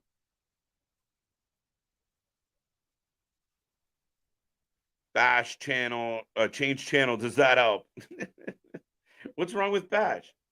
Oh, yeah, no, it's dark as shit. You can't change the channel. Oh, now we made it back out. Now, I don't know if they're bleeding or they just have blood poured on them. So we can't really tell. I want to see you break down and compare All In to the big shows like Mania 1, Bound for Glory, or Starrcade 83. JV, that's a phenomenal idea. Phenomenal idea. You know what I want to do? I want to book All In as if we were the bookers. I'm going to talk to Big Nick about that. Because if you took the AEW roster as it stands now, what would be the best 10 matches for All In? And are we getting that from Tony Khan? Yeah, the lighting's fucking horrible. Wake me up when Sky Blue comes on. Kudos. I don't blame you. Did Jeff ever bleed? Like ever? I don't know, but we're not even focusing on the 2 guys. There's Jeff rolling Jeff in, but Matt Hardy's got Jay Lethal. Ethan Page is laying out. So it's a team. Why didn't they just call it? Why not book it as like an 8-man Texas death match? You know what I mean? Instead of booking the 1-on-1 and have everyone show up and stay there for the whole fucking time, just book it as 4-on-4. As everybody's taking turns on Jarrett. Sure, that's been said before. I want it. I want in on that. Ah, Tushi. We'll go live with it if we do it. But I think I'm really tempted to do that. Guys, the only reason I rant and rave like a lunatic is because I give a fuck, because I'm a fan. And as a fan, I'm fucking disappointed. And as a fan, I can't defend this shit. It's like the WWE draft. I can't defend it. It pisses me off. But I can't defend the shitty booking. It is fucking awful. And if you're a Kenny Omega fan, if you're a Will Ospreay fan, you should be fucking bothered. Who's this? Oh, fuck, it's Jay Lethal. Jay Lethal looked like he eating good on Tony Khan money. 5 stars match so far. Double J is the biggest draw. There you go, Gijon. Best draw in the company. And we got a senton. Jeff Hardy looks like that hurt so bad. Wow, Jay Lethal breaks up the pin because we need this to keep going. Is there 34 minutes of this? No, I think there's more. I think there's a women's match. I forgot they announced the number one, for Britt Baker. And we already know what's going to happen. Just like last week, we already knew what was going to happen in the main event. Just like the week before, we knew what was going to happen in the main event because it's fucking obvious and it's terribly booked. Book the women's division better. Wow. Ethan Page takes a boot to the gonads. Twist of fate. Oh, Karen, another ball shot. Everyone just getting pegged in the balls. I touch your balls, you touch mine. Everybody happy, just fine. This horrible, lazy booking. It's horrible. Sadly, I don't know if it's lazy. I think they fucking put effort into this. Guitar gets blocked. There you go. Hardy unloading the guitar on Jeff's head. Aaliyah and Piper Niven's in the same time. Aaliyah. Oh, wait, we got a chainsaw. Oh my fucking God. Here comes Leatherface. Here comes Leatherface. Oh my God. Welcome to the super fucking indies. Now, is it Leatherface the actual wrestler or is it just someone else? Because there is an independent wrestler that does the Leatherface gimmick. All right. So the Scream Queen, Karen Jarrett, is crawling up. Oh, Satnam in the biggest fucking pair of overalls I've ever seen in my life. Wow, guys. Oh, bros. Ladies and gentlemen, what the fuck are we watching? Oh my God. Jay Lethal just took Jeff out with a hammer. Shut up. Jeff Jarrett's going to win this? Shut the fuck up. Shut the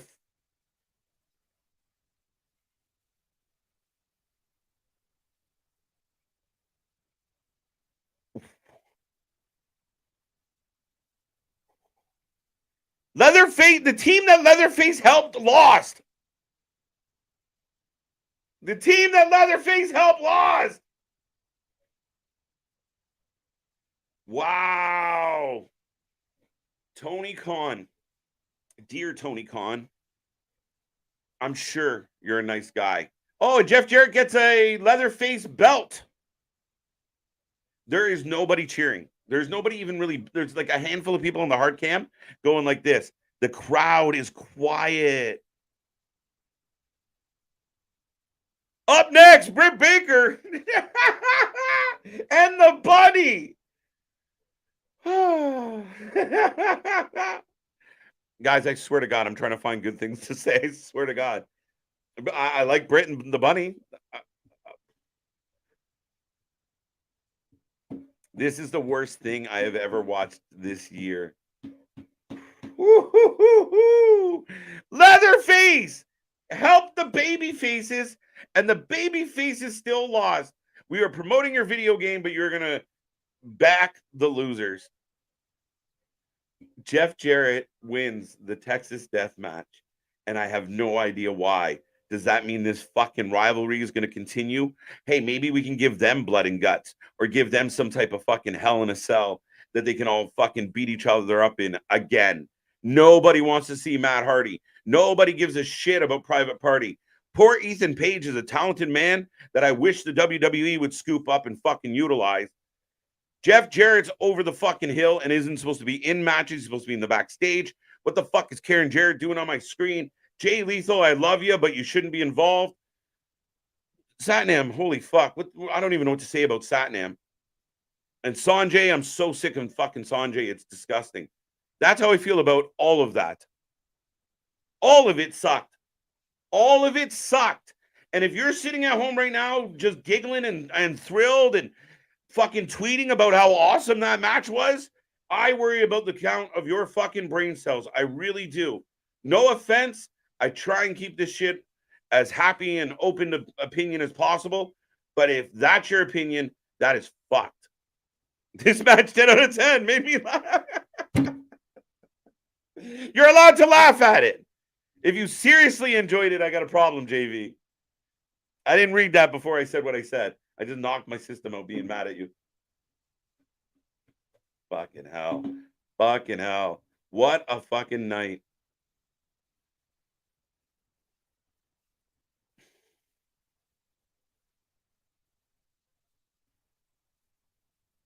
Oh, what a fucking night. I got to bring the show back up on something else. 1 second. Literally just knocked my shit off when I pounded down. Pause. Sonic laughing. There you go. That was a shit of a match. It was fucking awful. So no good matches tonight, KJ. OC and Yuta was okay. But the match didn't matter because it was all about the aftermath. So everybody gets jumped. There's a big brawl. The next match was the tag match. Gates of Agony, Darby Allin, and Nick Wayne. Not a great match. Again, it was just, you knew the little guys were going to beat the giant guys to set up, again, another jumping, another match. Sting shows up. So it becomes predictable. Bad matches, no. Not a lot of good. Then what else did we get? Then we got promos and vignettes forever. Did I miss a match? Did I miss a match, or was it those two matches and this one? We got 3 matches so far. Maybe I did miss something. Fact checkers! I can't even laugh at that match. All you can do is laugh. We thought, we joked that somebody was going to dress up like Leatherface. Nope, they went and found Leatherface. Oh my God. I like the Jericho and Callis promo. Why? I mean, if Jericho decided to go heel,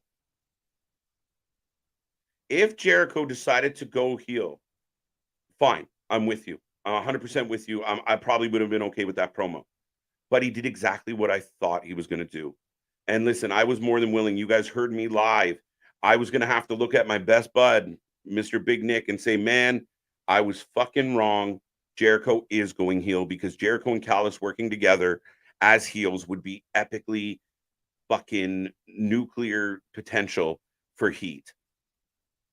But unfortunately for me, that didn't happen. That was not the case. I didn't have to eat crow because Jericho did exactly what I knew Jericho would do, put himself over. So he turns on Callis and gets jumped by a heel Will Ospreay. Technically, he could have joined Callis and still got jumped by Will Ospreay. But they didn't do that. Now here we are. So I struggle with that. Again, everything with Jericho is so self-indulgent and self-filleting. It's really challenging to get behind and support. Book it. Double J and Leatherface versus Jeff Hardy and RoboCop. Down. Let's go. Are you talking about Matt Hardy, by the way? He kind of walks like RoboCop at this point in his career. But Britt and Bunny are off and running.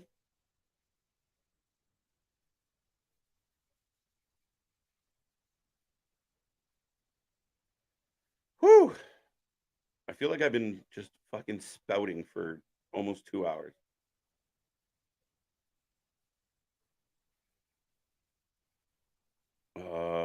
Let me see. Where are we at with this? Who else we got in this chat? I like Jericho and Callis, so we got that one. I'd rather watch Spirit Squad versus BWO instead of And you know what? Britt and the Bunny have potential to see. Watch Britt very carefully and see if she's the problem, because Bunny can really wrestle. I mean, they do good things in Buffalo, her and her hubby. Nice neck breaker. It's just unfortunate. The crowd now is sitting on their fucking hands because they just watched chaos and carnage. For the third week in a row, you push the women towards the end of the night and you have them follow something fucking big. Last week, what was it? The Lucha Bros versus BCC? And then this has to happen? And I'll take your guesses right now. Yes or no, after this match, do all the women get in a fight? All the women that are going to be in All In, right? What was worse, Miz and John Morrison being attacked by zombies, or the Texas Death Match? P.S. Both are bad. Both were bad. Who, I hate to say this. I give a slight nod as far as what's worse to Miz and John. The zombies were a different level of fucking stupid. So slight edge. At least this was some type of fucking wrestling match. Can't justify the zombies. I'm so sick and tired of the Hardys and garbage matches. Yeah. When you signed Jeff Hardy, you had a chance to reunite one of the best tag teams in history and put them on a run. And again, because of your bias booking, because, well, if we sign the Hardys and they instantly go after the title, the fans are going to be mad at me and the Bucks won't like it. So we can't do that. So you have a nothing match between them and the Bucks last week when you could have sold that as a big fucking deal. Two of the best teams of all time meeting on a pay-per-view. Man, never got it. Never happened. Never came to be. So, yeah, I'm kind of sick of it, too. I'm definitely sick of, they don't bring value. I'd rather see, instead of seeing Jeff and Matt, I'd rather see the young guys. You got the dude with, you got Brother Zay running around. Can he wrestle? Give him a match. I know Ethan Page can. I'd rather Ethan Page wrestle than watching the fucking Jeff Jarrett. Combined age of 104 in the ring, and I got to watch it. DMD for the win. Yeah, I do take predictions, guys. Sorry. I'd rather watch that turd that somehow escaped me. Welcome back, Boss Monster, if I haven't said it. Bad event. Chair, you're right. Dr. Britt for the win. I agree. Oh, it's 100% Britt. Britt, again, one of the golden girls of AEW. She's winning. She's going to be on that.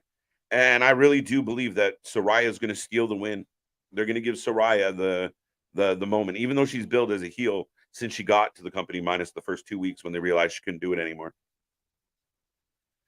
There's no way this match is going a half hour. There's more bullshit ahead after this match. Somebody said there was a tag match. Is that tonight? I don't know. This night's been all over. And you know what? If this was the other company, they'd be pitching to what's coming at the end all night long. Too much so. This company, not at all. That company, way too fucking much. Get together. Find a happy medium. Let's go. So Britt is going to punish us on the entrance because we clowned her. The long coat, really? She is. That's what I mean is unique about when we talk about the AEW talent. They really pay attention to social media. You'll see Britt. You'll see, Jericho taking time out of his day to tell some kid in fucking buttfuck nowhere that, that he's an idiot because he didn't like his match or didn't like his booking. Like, it's crazy. It's crazy to me. So that's funny as shit. Britt Baker for the win. Yep.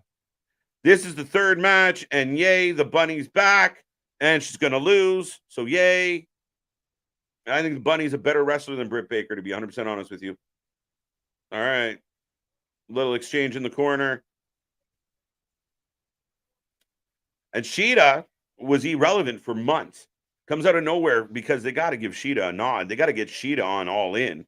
Not the list of other women that we've seen week in and week out and week in and week out not get opportunities. Not even Dixie Carter did something that bad. Fuck. Amen, AB. Definitely Britt for the win. I'm with you, Vance. Sling Blade. Total shit show. They don't even have respect for themselves to be performers. It's embarrassing. It really is fucking embarrassing. It's one of these nights where if you're sitting down with somebody that doesn't really watch wrestling, and you're like, "Yeah, man, I'm gonna throw on the wrestling. I love this shit," and they watch 40 minutes of this with you, and they're like, "The fuck are you watching? Have you lost your mind?" Bunny's got Britt up and back down. Ripcord, another sloppy turn. That was awful. A discus elbow that didn't look great. This match is already over. Britt wins. I'd rather watch the Spirit Squad. Got that one. We still have the Acclaimed in action after this match before the main event between the Young Bucks and the Gun Club. There you go. They haven't mentioned it very much tonight, guys, because they've been spending a lot of time dealing with the other shit that's going on. I forgot that match was happening. Again, not sure why, but you figure FTR is going to be here at the end of the night. That would be my guess. It just, oh, Penelope taking the glove. Oh, super kick. They called it a thrust kick. Stomp. It's over. Watching Britt is like getting a root canal. This whole show screams, fuck. Maui. Oh, artist. I almost shouldn't have read that. Yeah, this show's fucked. The only thing fucking burning more than this dumpster fire, never mind. Bro, nothing in this world is funnier than watching the Giant and the Yeti try on Hulk Hogan. And there you go, the new graphic. Saraya, Sheeta, Tony Storm, and Britt Baker. So they can give the belt to Saraya. When you know what? They should be giving it to Tony Storm. Tony Storm should still have that fucking belt. Tony Storm is the best female you have, and you don't want to use her. Why did they stick Athena on a Ring of Honor when she's one of the better talents in the women's division that can actually wrestle? Because she came from the WWE, and it was easier to put her there and let her be champion there and shine week in and week out. I've seen a lot of Athena matches, man. She's had some good matches. She's figured out her character. And yeah, I just feel like the women's division, if there was a woman that came in that was signed from elsewhere that was more talented, they didn't get any time. Because if you give booking and time to the more talented wrestlers, then you expose your core people. It's not good. You're hurting your company. Literally sweating in here, fucking screaming and yelling like a psychopath.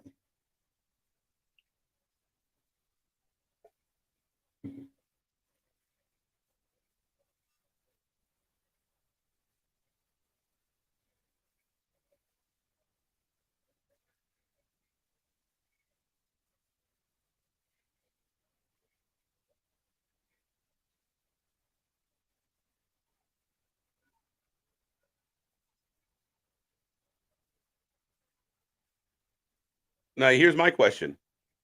The House of Black, are they going to be on All In? Is CM Punk Samoa Joe the best booking for CM Punk possible for All In? I'm curious. What do we think?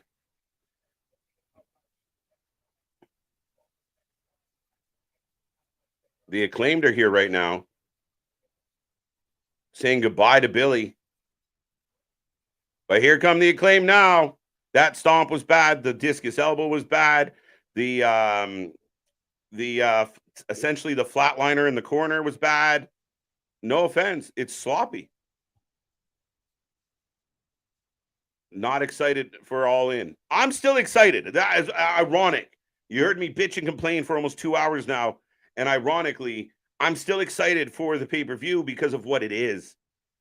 80,000. I mean, but I just don't think you're getting the best of the best of the best.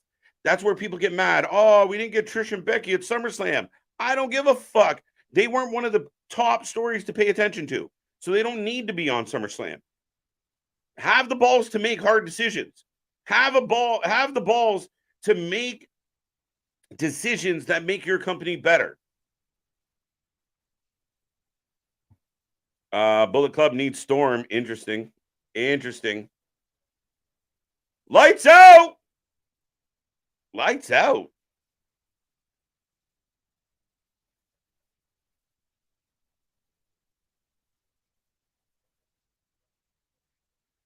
A long lights out. A long lights out. Somebody's taking a while to get into position.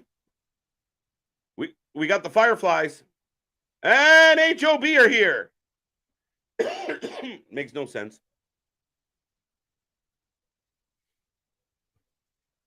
I believe it's Black versus Andrade. Nope.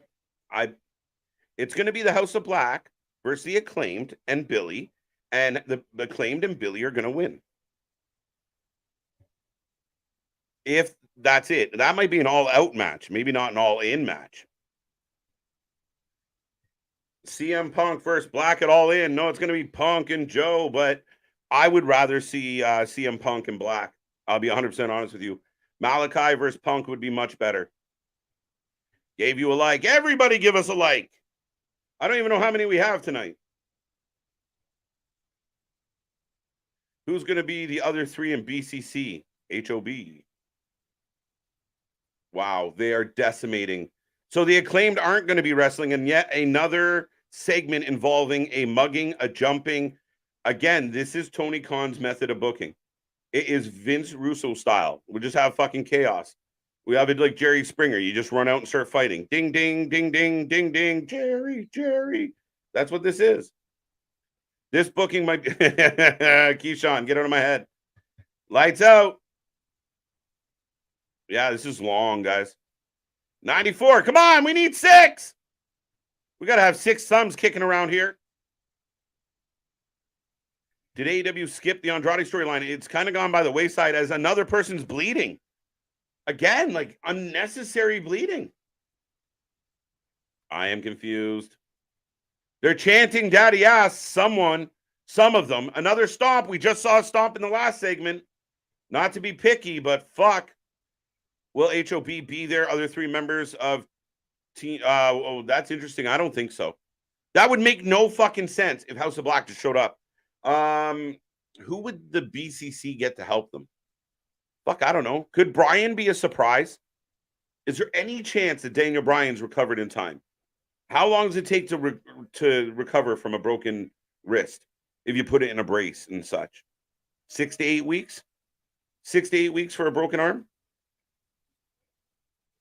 I don't know. Could it be possible that he's a surprise? But who else would be involved? It's probably going to be 2 New Japan towns. It's probably Ishii, Suzuki, and Naito. Everything is a multi-people match and only 2 singles. Bad. Rocco, it's because he's trying to fit everybody on. And that was one of the things talked about in the article that potentially an unnamed source, which I hate, by the way, but that was one of the things that was brought up, that fitting everybody into All In is going to be an issue. So you're going to get a bunch of multi-man, multi-women matches, fatal 4-way, triple threats, because he can't tell people, sorry, you're not going to be on this one. Nope. It's tough. Young Bucks for the win. We're not there yet, but I'll take it. What the fuck was that? No match. No Billy Gunn. But if they're going to get that kind of beating from House of Black, that's what it's leading to. Billy kayfabe retires, then he returns, and the only way you can bring him back is if he's triumphant. So I have a feeling that Billy and the Acclaimed are going to be your new trios champion. Whether it's at All In or All Out, I don't know. But I said that immediately when I felt like Billy's retirement was kayfabe and they kept talking about it. Yeah, you can't bring him back unless he wins. Daniel Bryan brings out Santana Ortiz. That would be stellar, especially with Eddie on the other side. It would be a nice surprise. I'd be okay with that, JV. But, like, let's do the math, guys. So Daniel Bryan gets hurt at Forbidden Door 2, which was June? Late June. So we have at least, we've gone about 8, 9, 10 weeks. Could Daniel Bryan be a surprise? Which I would be cool with. That'd be a nice surprise. TJ, welcome back. I thought House of Black was Collision exclusive. I think they are. I think this is Angle. So they're not actually in a match. They show up because, again, they're scrambling to build shit, right? So they should be. And I know Malachi Black only wants to be on Collision. However, I do feel like if he felt like that, like they just did here, can you come to Dynamite, lights out, beat up the Acclaim to build the story that you're going to play out on Collision or the pay-per-view, they would do it. But I think you're going to see more and more talent from Collision get poached and end up on Wednesdays, because when Saturdays is doing well and there's a collective internally and within the fan base and assholes like Meltzer who really, really want Saturday to fail, and it's not. Another mid Dynamite. This is not mid. But here come the Young Bucks. Not the Young Bucks, the Ass Boys. Great entrance. I'll give them that. Talented kids. And again, this booking makes no sense. And they get jumped. Holy fuck. And the Young Bucks just kicking the Ass Boys, who, by the way, the Ass Boys have been in a heel faction for months, for weeks. Holy fuck. Guys, I know you... all fucking night. All night, this shit. Yeah, they need a better theme song. I'll talk about that when I get down there. I'm telling you, 2.0, it shouldn't be 2.0, JV. Ugh. 2.0 and Danny, I'd be fucked. Now, remember, Danny and 2.0 had issues with Kingston, so maybe. Oh, fuck. Losing.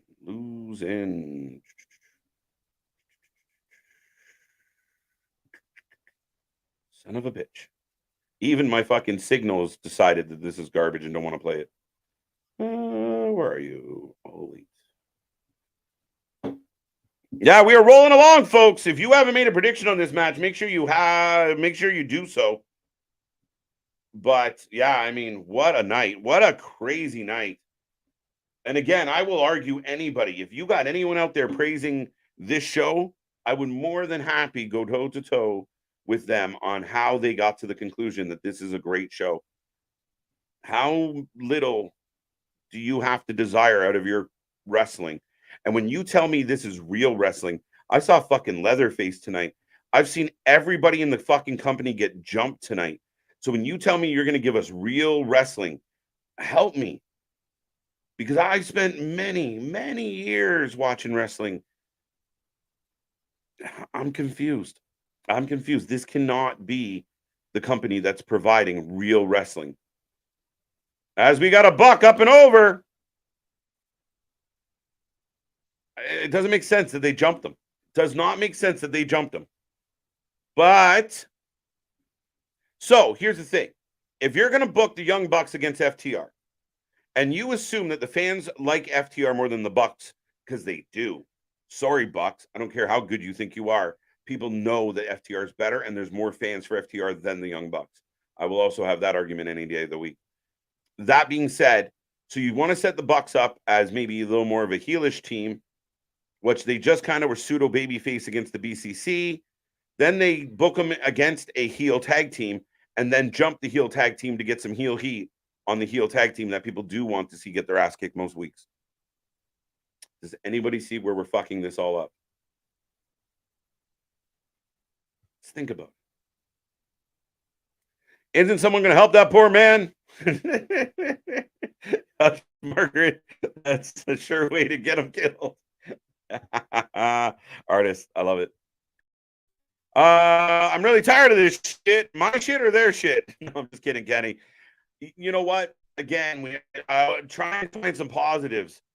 Tonight's been a fucking train wreck. A train wreck.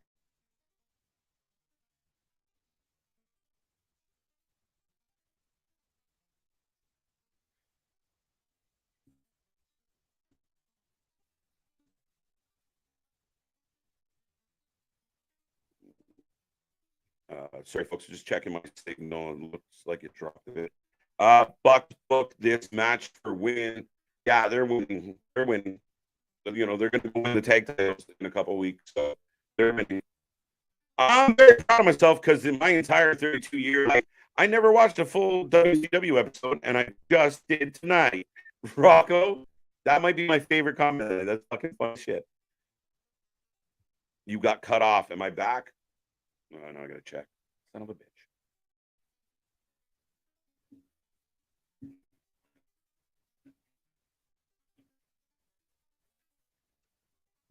TJ, am I here to get you AEW contract?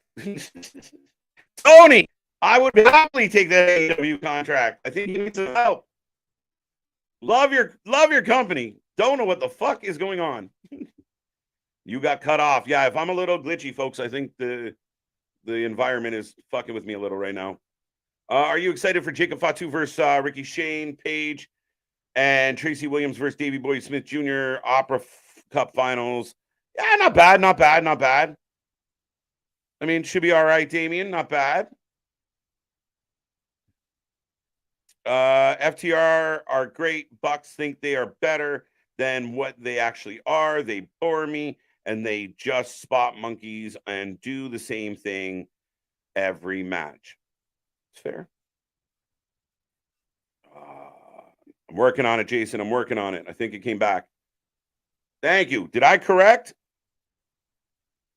Yeah, the world, whatever happened outside, my shit just across the board. I think I glitched, and I think my system glitched as well. So hopefully I'm back to good, and we only got a few more minutes to get through. So please confirm in the chat because I can't see myself right now if I'm okay, guys. But thank you, Victor. FTR got that one. You get, even if you guys didn't hear what I said, I got that one.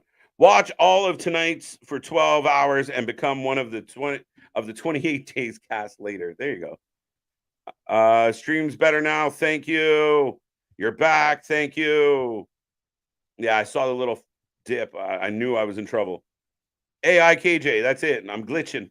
You know what? They're trying to shut me down, folks. I spent 2 hours exposing all the problems, and now they're trying to shut me down. Don't let them do it. If I go missing, come find me. Yeah, thank you, thank you, thank you. Yes, Justin. My bell just went fucking sideways across the board. Yeah, it's all bell. It's all bell. My 4K box pissing me off. Good now. Thank you, Kyle. Thank you. You know what kind of booking reminds me back in the day when you do your backyard wrestling and everyone wants to act like a heel, but be over like a face. Listen, man, as a guy that has very much experience of booking shit like that, yeah, it really much is that. Like, I'm gonna be a heel, but I want to be cool too. I'm gonna be the funny heel. I'm gonna make jokes, and a lot of this feels like that, like the stupid angles and gimmicks that me and my friends would make up of at 18, 19, 20. Well, yeah, and then this will be funny, bro. Pass me another drink. Yeah, perfect. Let's do it. Yeah, no, not good. For life. Yeah, for life, as long as Bell allows it. KJ, who would go between the Young Bucks and the Usos? Usos are so far ahead of the Young Bucks. And I know a lot of people try and put them in the same category. I will have a healthy debate about the Usos and FTR, but the Young Bucks couldn't lace the Usos' boots. I don't care how many fucking somersaults they do. I don't care how many fucking topes they can do. They cannot buckle the boots of the Usos. It's not even fair. It's not even close. Not in any aspect. Usos are come off as grown men. Like the Young Bucks are like the Usos when they were coming out with their fucking faces painted and fucking dancing. But it's not even close. Promos are fucking miles better. Miles better. The Bucks don't even have a fucking decent promo. You guys go back and tell me the last time you saw a promo by the Bucks that thought, oh, this one's good. Let me know. I think everybody would love to see a Young Bucks match where they can't use a super kick. Yeah, good luck. Disqualified 30 seconds in.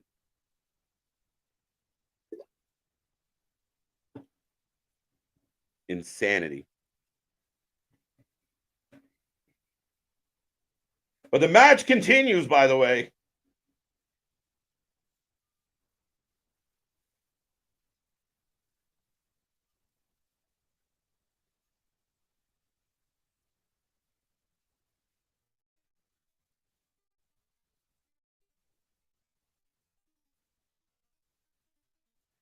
The Young Bucks wouldn't even last against the New Day. I would make that argument too. I do not think the Young Bucks are in the top 10 tag teams of all time. I don't. I do not think they are in the top 10. I might be hard pressed to find them in the top 20, but they are not in the top 10 of all time. And you guys, nobody could convince me otherwise. There's at least 10 tag teams that I would pick before the Young Bucks. And there's probably 5 or 6 tag teams right now that I think are better than the Young Bucks.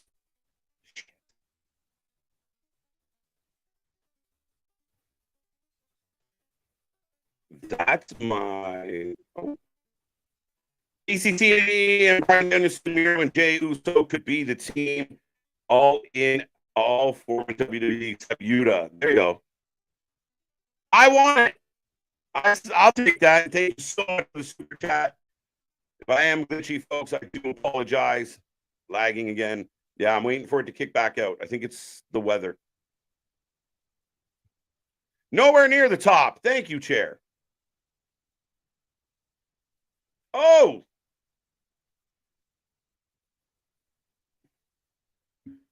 We got a 3 on the roll-up. I know I'm a little glitchy, but we got 3 on the roll-up.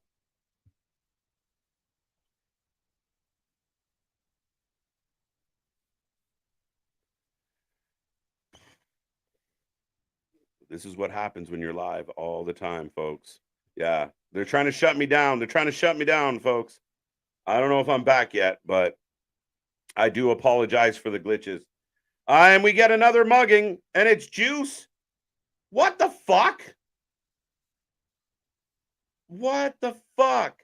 So FTR is going to come out and help the Bucks.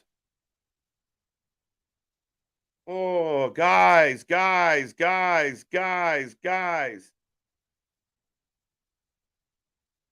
And here come the... So the Bullet Club jumped the Young Bucks for no reason. Bucks are not top 10. I'm telling you, you're telling lies, my friend. You are lying through your teeth if you think they are one of the top 10 tag teams of all time. They were I'll put it this way. They may be the best independent tag team that ever existed. And I don't even know if I can say that for sure. But they are not in the top 10 professional wrestling tag teams of all time.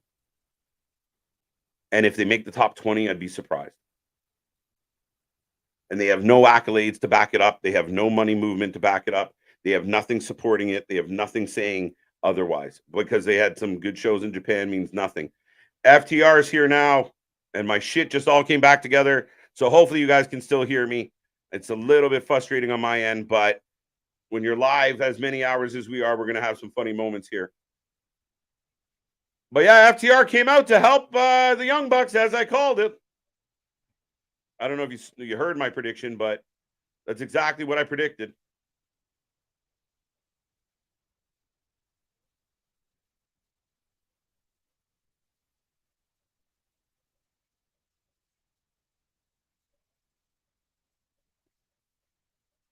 And we get huge FTR chants. Not Young Buck chants. FTR chants.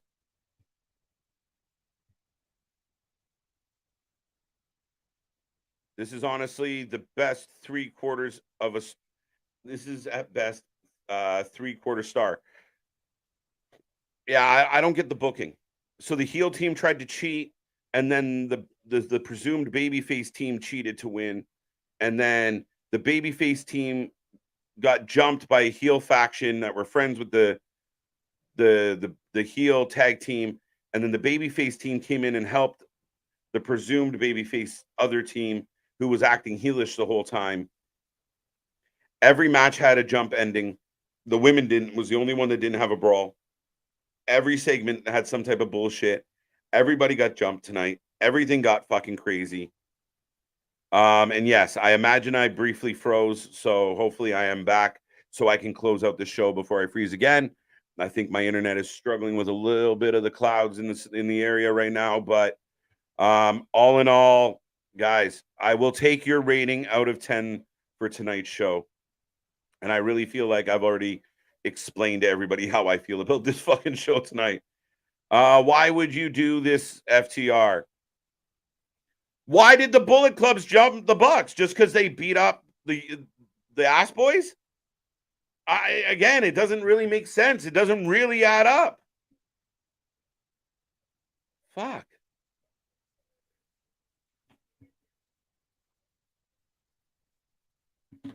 There you go. Sorry, the FIFA Women's World Cup came back on. I forgot that was still happening. 3.3 out of 10 says Boston. 3 out of 10. Damien, 3 out of 10. Alexis going with a lot of zeros. Crap. Zeros out of 10. 4.5 out of 10. The Bucks were pinned. No, the Bucks were not pinned. No. The Bucks got the win. See you Friday, Bobby. Thank you for being here tonight. Appreciate it. I'll just leave that one hanging. Who wrote this show? Yeah, who wrote this show, and is it possible to remove this person from your company? Shit. If that was really Tony Khan in the chat earlier, hey Tony, yeah, more than willing to help out, bud, because clearly there's no way I could do worse. 3 out of 10, 4 out of 10, 3 out of 10.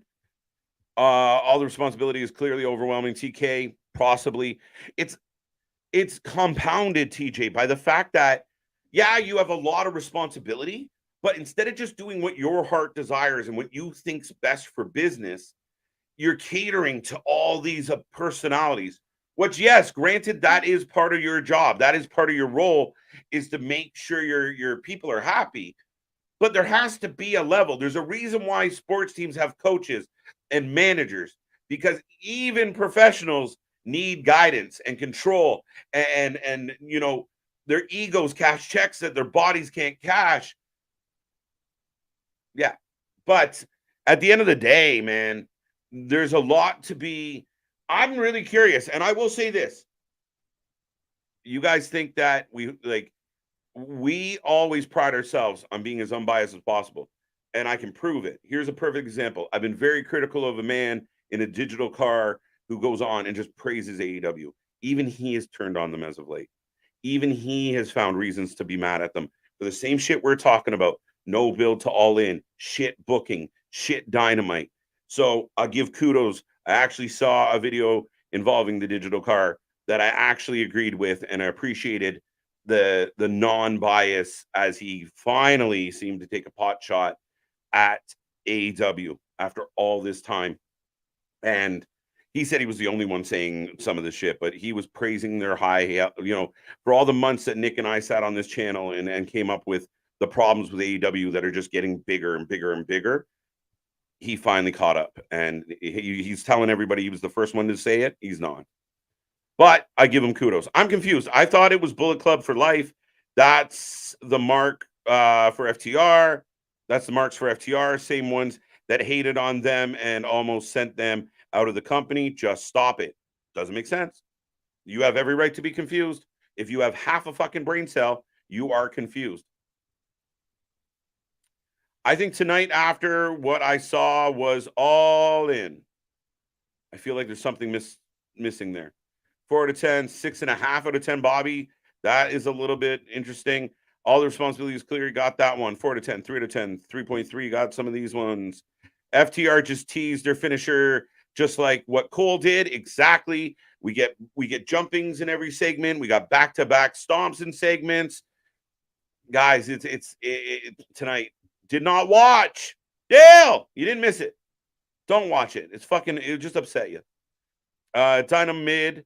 I could have played Madden 24 and listened to you in the background. 5 out of 10. I like it. 4 out of Women's World Cup is Sunday morning. There you go. Or maybe I'm getting a replay. 5. Negative 10 out of 10. Okay. 4 out of 10. That was awful. Dynamite has been the worse than Monday Night Raw this week. I'm sorry to say that. This was worse than NXT, guys. And I believe NXT is on the rise. I believe NXT next week is going to be fucking stellar.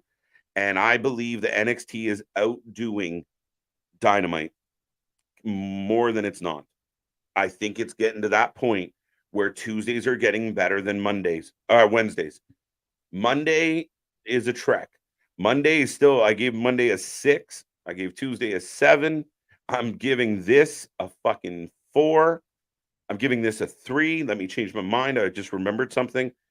Yeah, I'll give it a 3 out of 10. There was not much I liked tonight. And even the matches we got were just bullshit matches to get to the aftermath. Because that's what you do when you're inexperienced. When you do not have the experience to book and you do not have the confidence, you find the easiest path possible. Some people call it lazy booking. I call it ignorant booking. And that's what it is for me. It's just it's basically telling your fans that they're fucking dumb. 3 is me being nice just because it passed the time. There you go.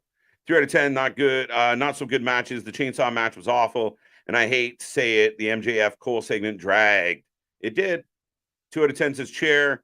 End was good, but the show as a whole was bad. I didn't even like the end because, again, it doesn't all add up. It's just panic. They're just putting shit in. Like, you know, when you're trying to build something against the clock and at the end you just start throwing pieces on? It's like the end of a fucking cooking show. And you got Gordon Ramsay screaming, fucking hurry up, move it. And then they're just throwing garnish everywhere. That's what this show felt like. Just sprinkle some shit on it. Let's go. I give this a 5 out of 10. And the only thing that saved this whole show was the giggle and the laugh I got from the cluster crap. That was the Texas Death Match. Tune into Collision is the real AEW JV fucking men. And I'm sorry, folks. Yeah, Collision is the show to watch. Tony was booking. I'm not reading that. Shit, to be honest, all in. Everybody was on tonight's show for the most part. AEW. Jordan's still loving AEW. So, listen, I only bitch because I care. I only bitch because I'm a fan. Who wrote the show? Arquette Getting Revenge. There you go. 3.5. It's a very big world of professional wrestling. Lots of great tag teams outside of the WWE, like Motor City Machine Guns, Briscoes, etc., which is one of the many reasons why Bucks aren't top 10. Yeah, I'd put the Briscoes and Motor City Machine Guns ahead of the Bucks, and I agree with you, Roman. Again, if the Bucks would show up and act like men, act like fathers, act like adults with adult problems, and take this shit seriously and follow the rules, and like there was no reason for them to jumpstart this match. Technically, they're the vets taking on a young and up-and-coming team. And that team is in a heel faction. It made no fucking sense to jump them. None. There was no preheat. There was no reason. So if you can show up and cut good promos and deliver more than just flips and tricks and deliver a good match with a good build and a good story, I'm all for it. I'll give you your flowers. I'll give you your due. But I don't give a fuck what Matt Hardy says. Him and his brother shouldn't be on fucking TV anymore.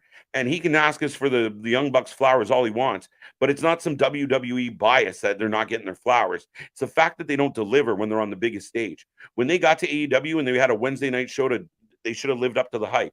They should have made it the best tag team in the world. And in the beginning, they did. And they lost that.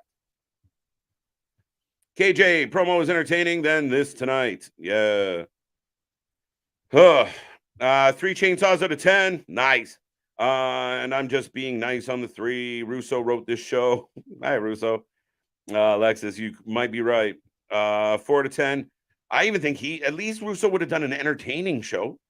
That's where AEW should have been more like WWE with Nexus and then Retribution.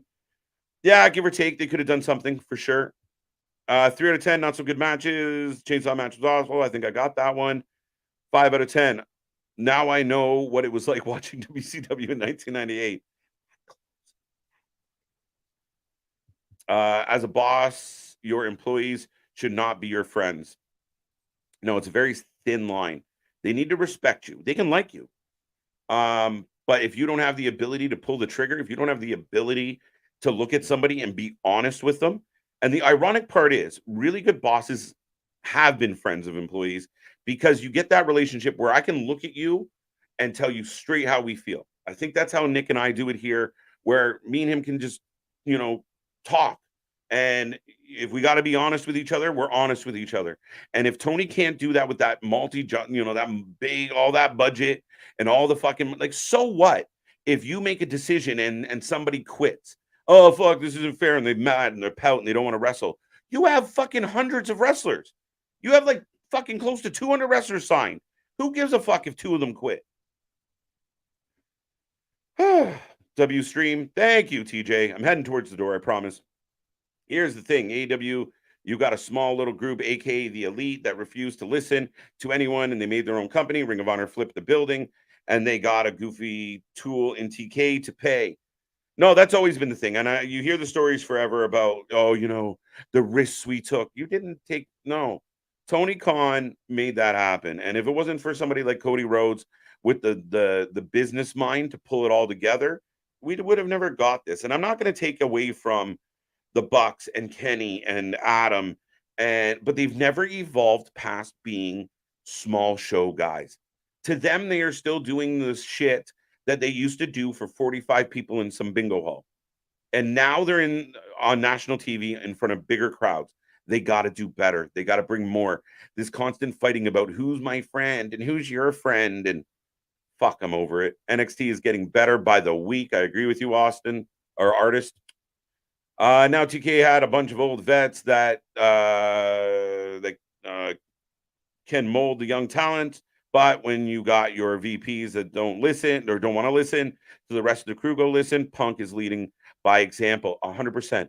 And listen, guys, we haven't talked about it much, and I won't go deep into it, but Punk has every right to keep people like Christopher Daniels and Ryan Nemeth away from his show. Oh, I can't believe he didn't let me on the show.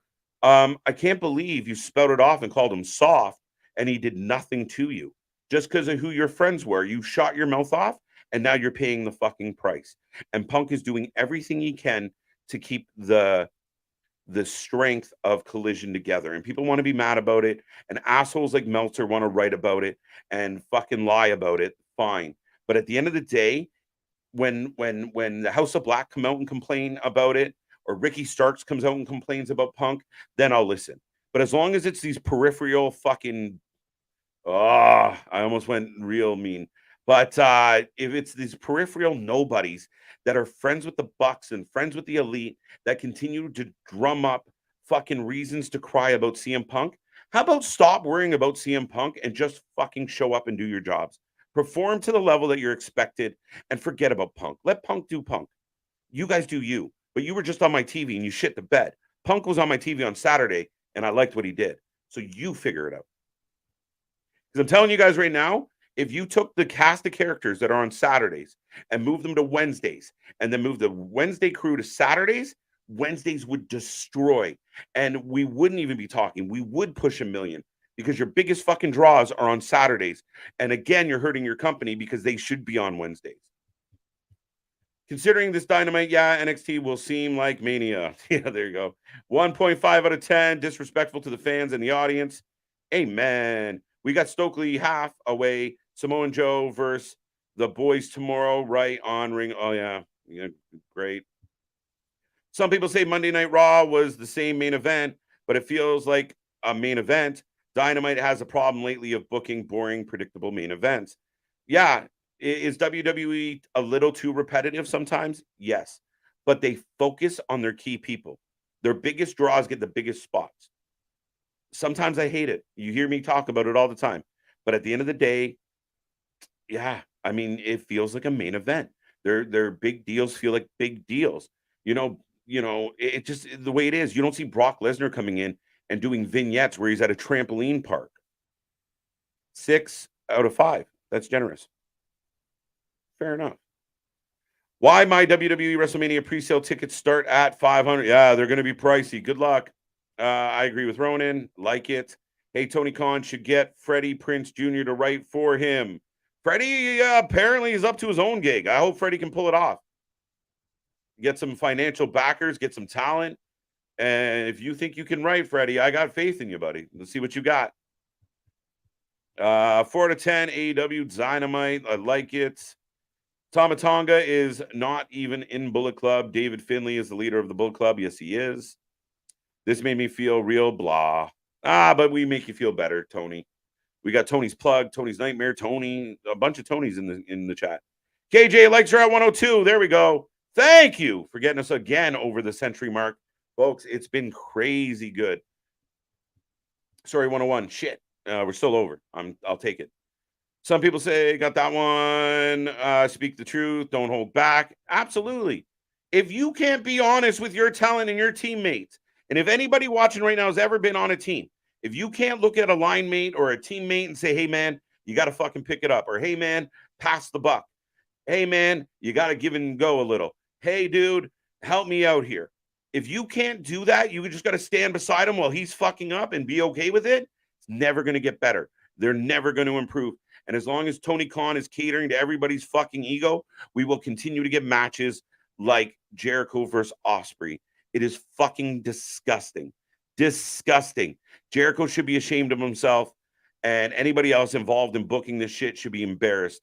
It is fucking less than stellar. It's not what we want. It's not what we need. And I guarantee you the day of All In, they are going to fall short of giving us, they're going to tell us it was a great match, but it won't be the match it could have been. How do you not book? You got Kenny and Punk. You got Kenny and Ospreay.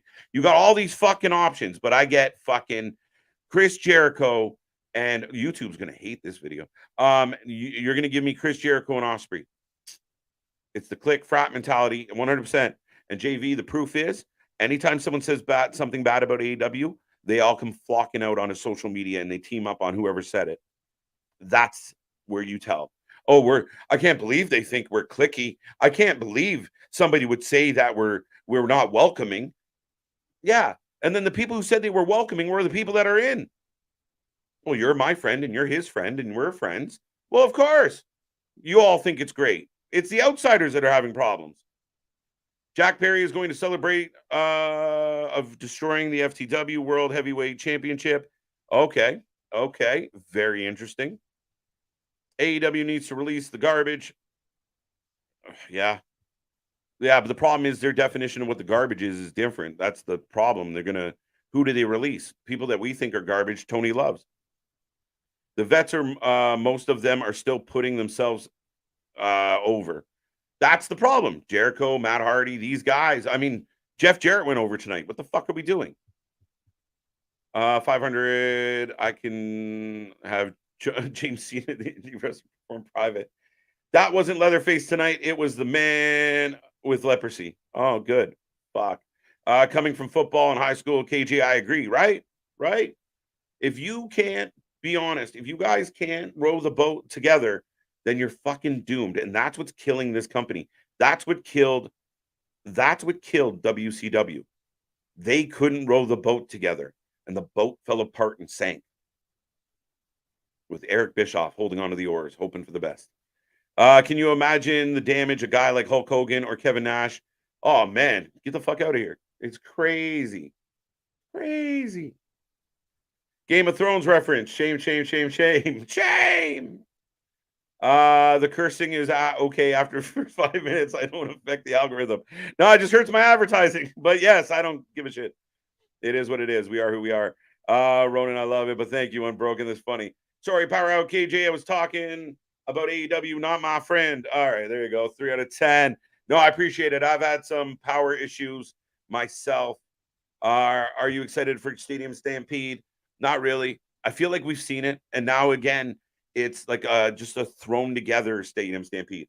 Like 3 of the members, half of the one team are going to be arbitrarily picked. To me, that's an issue. But I knew they were going to do it. I called it. I predicted it weeks ago that because of Wembley and the size of the stadium, they were going to try something crazy. Nick made a joke about a double-decker bus. God knows what else we're going to get. Yeah. But last but not least here tonight, guys, Jeff and Matt should be facing the best AEW, tag teams on their retirement tour last run, not that death match. Yeah. You had an opportunity with the Hardys to step in, bring them aboard. You get Jeff and Matt back together. And for the first bit, they just get white hot and they beat everybody. simple 5 to 10 minute matches. Jeff not jumping off anything. Don't give him any reason to have to self-medicate. Just let him win. Let him win. Let him win. Then you fight the Bucks at a pay-per-view and you win. Big deal. The Jeff and Matt Hardy, the Hardys, the legends, the Hall of Famers are now your AEW tag champions. And eventually they lose them by putting a young team over, maybe the Bucks. But they didn't do that. And then they're in this fucking garbage. And Matt Hardy's on fucking Twitter looking like an idiot. Everything was chaos tonight. It was a fucking, that's an understatement. I want to see the KJ booking of all AEW All In. JV, stay tuned for that. We might have to do that in part with our prediction show somehow, some way. But let me talk that over with Nick. I think we were going to have to address that in some way, shape, or form. With all the fucking talent Tony Khan has, some of these bookings are not great, guys. And some people argue, that, Jericho and Ospreay might be good, or, FTR and Bucks are going to be good, but none of it has the feel that it used to have. And it just, again, if you're trying to be excited by what you booked, I mean, if you already bought tickets to Wembley, are you thrilled about what oh my God, I can't wait to see, but I don't know. I don't think so. MJF and Adam Cole. That's the one for me. That's the big one. Yeah, I'm broken. You're not wrong. I should look into AEW Creative. I almost was when it was WWF. All right. Who's in BBC? Nigel, Hero, someone else. Oh, shit. Could it be Nigel? You can't put Nigel. If you're going to let Nigel come out off the bench for this moment, it can't be in a stadium stampede. It can't be. When WWE was WWF, you're going back. Absolutely. When you destroy a team with the gates of agony to put up two guys away, nothing to that here. I think I know what you're saying here, and I have an issue with that. I think the gates and agony are fucking outstanding. I think they're an outstanding tag team. They're big. They're imposing. They're a tag team that should lead your division. And they're going up against guys that combined aren't the weight of one of their legs. And they went under easily. And in addition to that, it was just to set up the brawl at the end. And again, who gets the spotlight? The 64-year-old guy who recently ate a table for lunch. Hardys don't know how to put young talent over. They should. I believe Matt Hardy at one time had a really good wrestling mind. From a lot of people that I respected said that. And I mean, right now, I think there's too many fucking people that will say whatever they have to say to keep making that paycheck, because they know eventually the money's going to run out. And I think a lot of them are getting paid very well to hang out in AEW. And a lot of people will continue to toe that line like Matt Hardy. I'll say whatever it takes so that fucking Tony doesn't have me fucking on the unemployment line. Is Andrade still involved in the House of Black storyline, or is it done? I don't know. It's kind of went by the wayside. It looks like the House of Black have refocused on the Acclaimed, which I do believe is leading to the Acclaimed and Billy taking on the House of Black, and they will win the belts. But I don't know. Really confused, Richard. I'm really confused. Listen, I'm the one that wants to see Darby, Sting versus AR Fox and Swerve, only to see Nick Wayne turn heel and join Swerve and Fox. That would be crazy. Very interesting, JV. Well, you chose the old man over me. I'm fine. Turn heel. I like that. Up and made him bleed out half of his blood. That does sound interesting. Well, there you go. That would be the big swerve, right? They did kick the shit out of him. That's why Nick Wayne should be in this match. Why is Nick Wayne in the building match? If you're going to book a match to build for All In, why was it not Sting and Darby getting ready for their match by beating the Gates of Agony? So, you know what I mean? Am I wrong? No, we'll send Nick Wayne out there. He can fill the spot until Sting's ready to take the spotlight from him. It's not good. All right. KJ, what about the Stadium Stampede announced and Jericho and Ospreay? I think I touched on both those multiple times. This show was called Fight for the Fallen. Yeah, falling in the ratings. Yeah, it was a fight to not fall over and fucking die halfway through this shit. Yeah, that was what the fight was for. Have a blessed night, Jordan. Thank you. Great show. Thank you. Maybe Sammy. Maybe. I don't know what they're going to do with Sammy. Sammy did come out to help Jericho, which is odd. Jordan, get ready to duck. Did you read my Stadium Stampede match prediction earlier? I have in the match, I have Nigel, Trish Arrow, and Bryan Danielson. I like the idea of Bryan Danielson. I figure like he's been out for somewhere around 10 weeks, I think, 8 weeks. So he might be able to come back, especially Bryan can be involved in something like a Stadium Stampede because you can hide the fact that he can't do everything. That's my take. Chris Hero's an option. Nigel, I don't know. If you were going to get Nigel involved, I hate the idea that it's going to be at a fucking Stadium Stampede. It will be, probably. Let me tell you, Richard TK, it's on a silver platter. You can draw a parallel from Nick Wayne turning heel on Dom turning heel. Yeah, I'm kind of leaning towards I don't like it, but whatever. Nick Wayne versus Darby is a good feud to build, and Swerve can go after the title. Yeah, again, if you want to get Nick Wayne over, you put him in a really good program but nobody's in a program. Not many people are in a program. You put him in a really good program with Darby. That wouldn't hurt. And then, yeah, Swerve needs to move on to bigger and better things, and I don't think he needs the mogul fucking anything to do anything. KJ, what are your thoughts on the lack of singles matches for All In? It is panic booking. It is how can we make everybody happy? See, if you start booking single matches, right? So if you book 8 single matches, you got 16 people on your roster that can be on the show. But you need to get 45, 50 people on the show. So you do a bunch of multiple matches so everybody gets to feel inclusive. It's like a fucking participation medal to be on the fucking biggest pay-per-view of all time. And you're hurting your show. You're hurting your program. You're hurting your company. They may have Hobbs versus Miro at Wembley. That'd be interesting. I'd be all for that. That's fucking awesome. I doubt it, though. The only way I can give a full nod to Wayne, Fox, and Swerve if they leave everyone else behind and just keep Nana. Yeah, Nana I can live with, but yeah, the Mogul Embassy thing hasn't helped. And the renditions of the Mogul Embassy haven't helped. But yes, now finally, last but not least, I'm shutting the doors. Last call. Nigel can't possibly perform at 100 with his neck. The Stampede would hide that. Valid. Fair enough.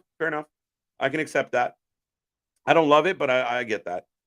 I think Tony is trying too hard to fit everybody on the card. Exactly, Richard. Multi-man matches are so hard to get over because you're focusing on so many people. We saw it tonight. Tonight's show was hard to get over because every segment had so many people. And I have a feeling that Jeff Jarrett, Jeff Hardy, Matt Hardy, fucking Sanjay and crew are going to somehow work their way into All In. I feel like it's coming. Even if it's a pre-show match, based on Jeff Jarrett winning, we're not done. And that makes me sad and upset for everybody. Yeah, they really are. We'll see what happens there. I have no idea. He's going to continue to win, though. But on that note, folks, thank you for being here. I see the numbers are dwindling, but thank you for being here. I rambled for an extra half hour. It was a fun night. We're back tomorrow for Impact. We're back Friday for the doubleheader. Make sure you hit like and subscribe. Click all our links down below. Check us out on social media across the board. Instagram, X, Twitter, whatever the fuck. TikTok and all the above. Miss Luna Havoc, I hope, should be back here tomorrow. The lady's been super busy with life, but we expect to see her for Impact as they head towards Emergence and all that fun stuff. But that's it. I'm out.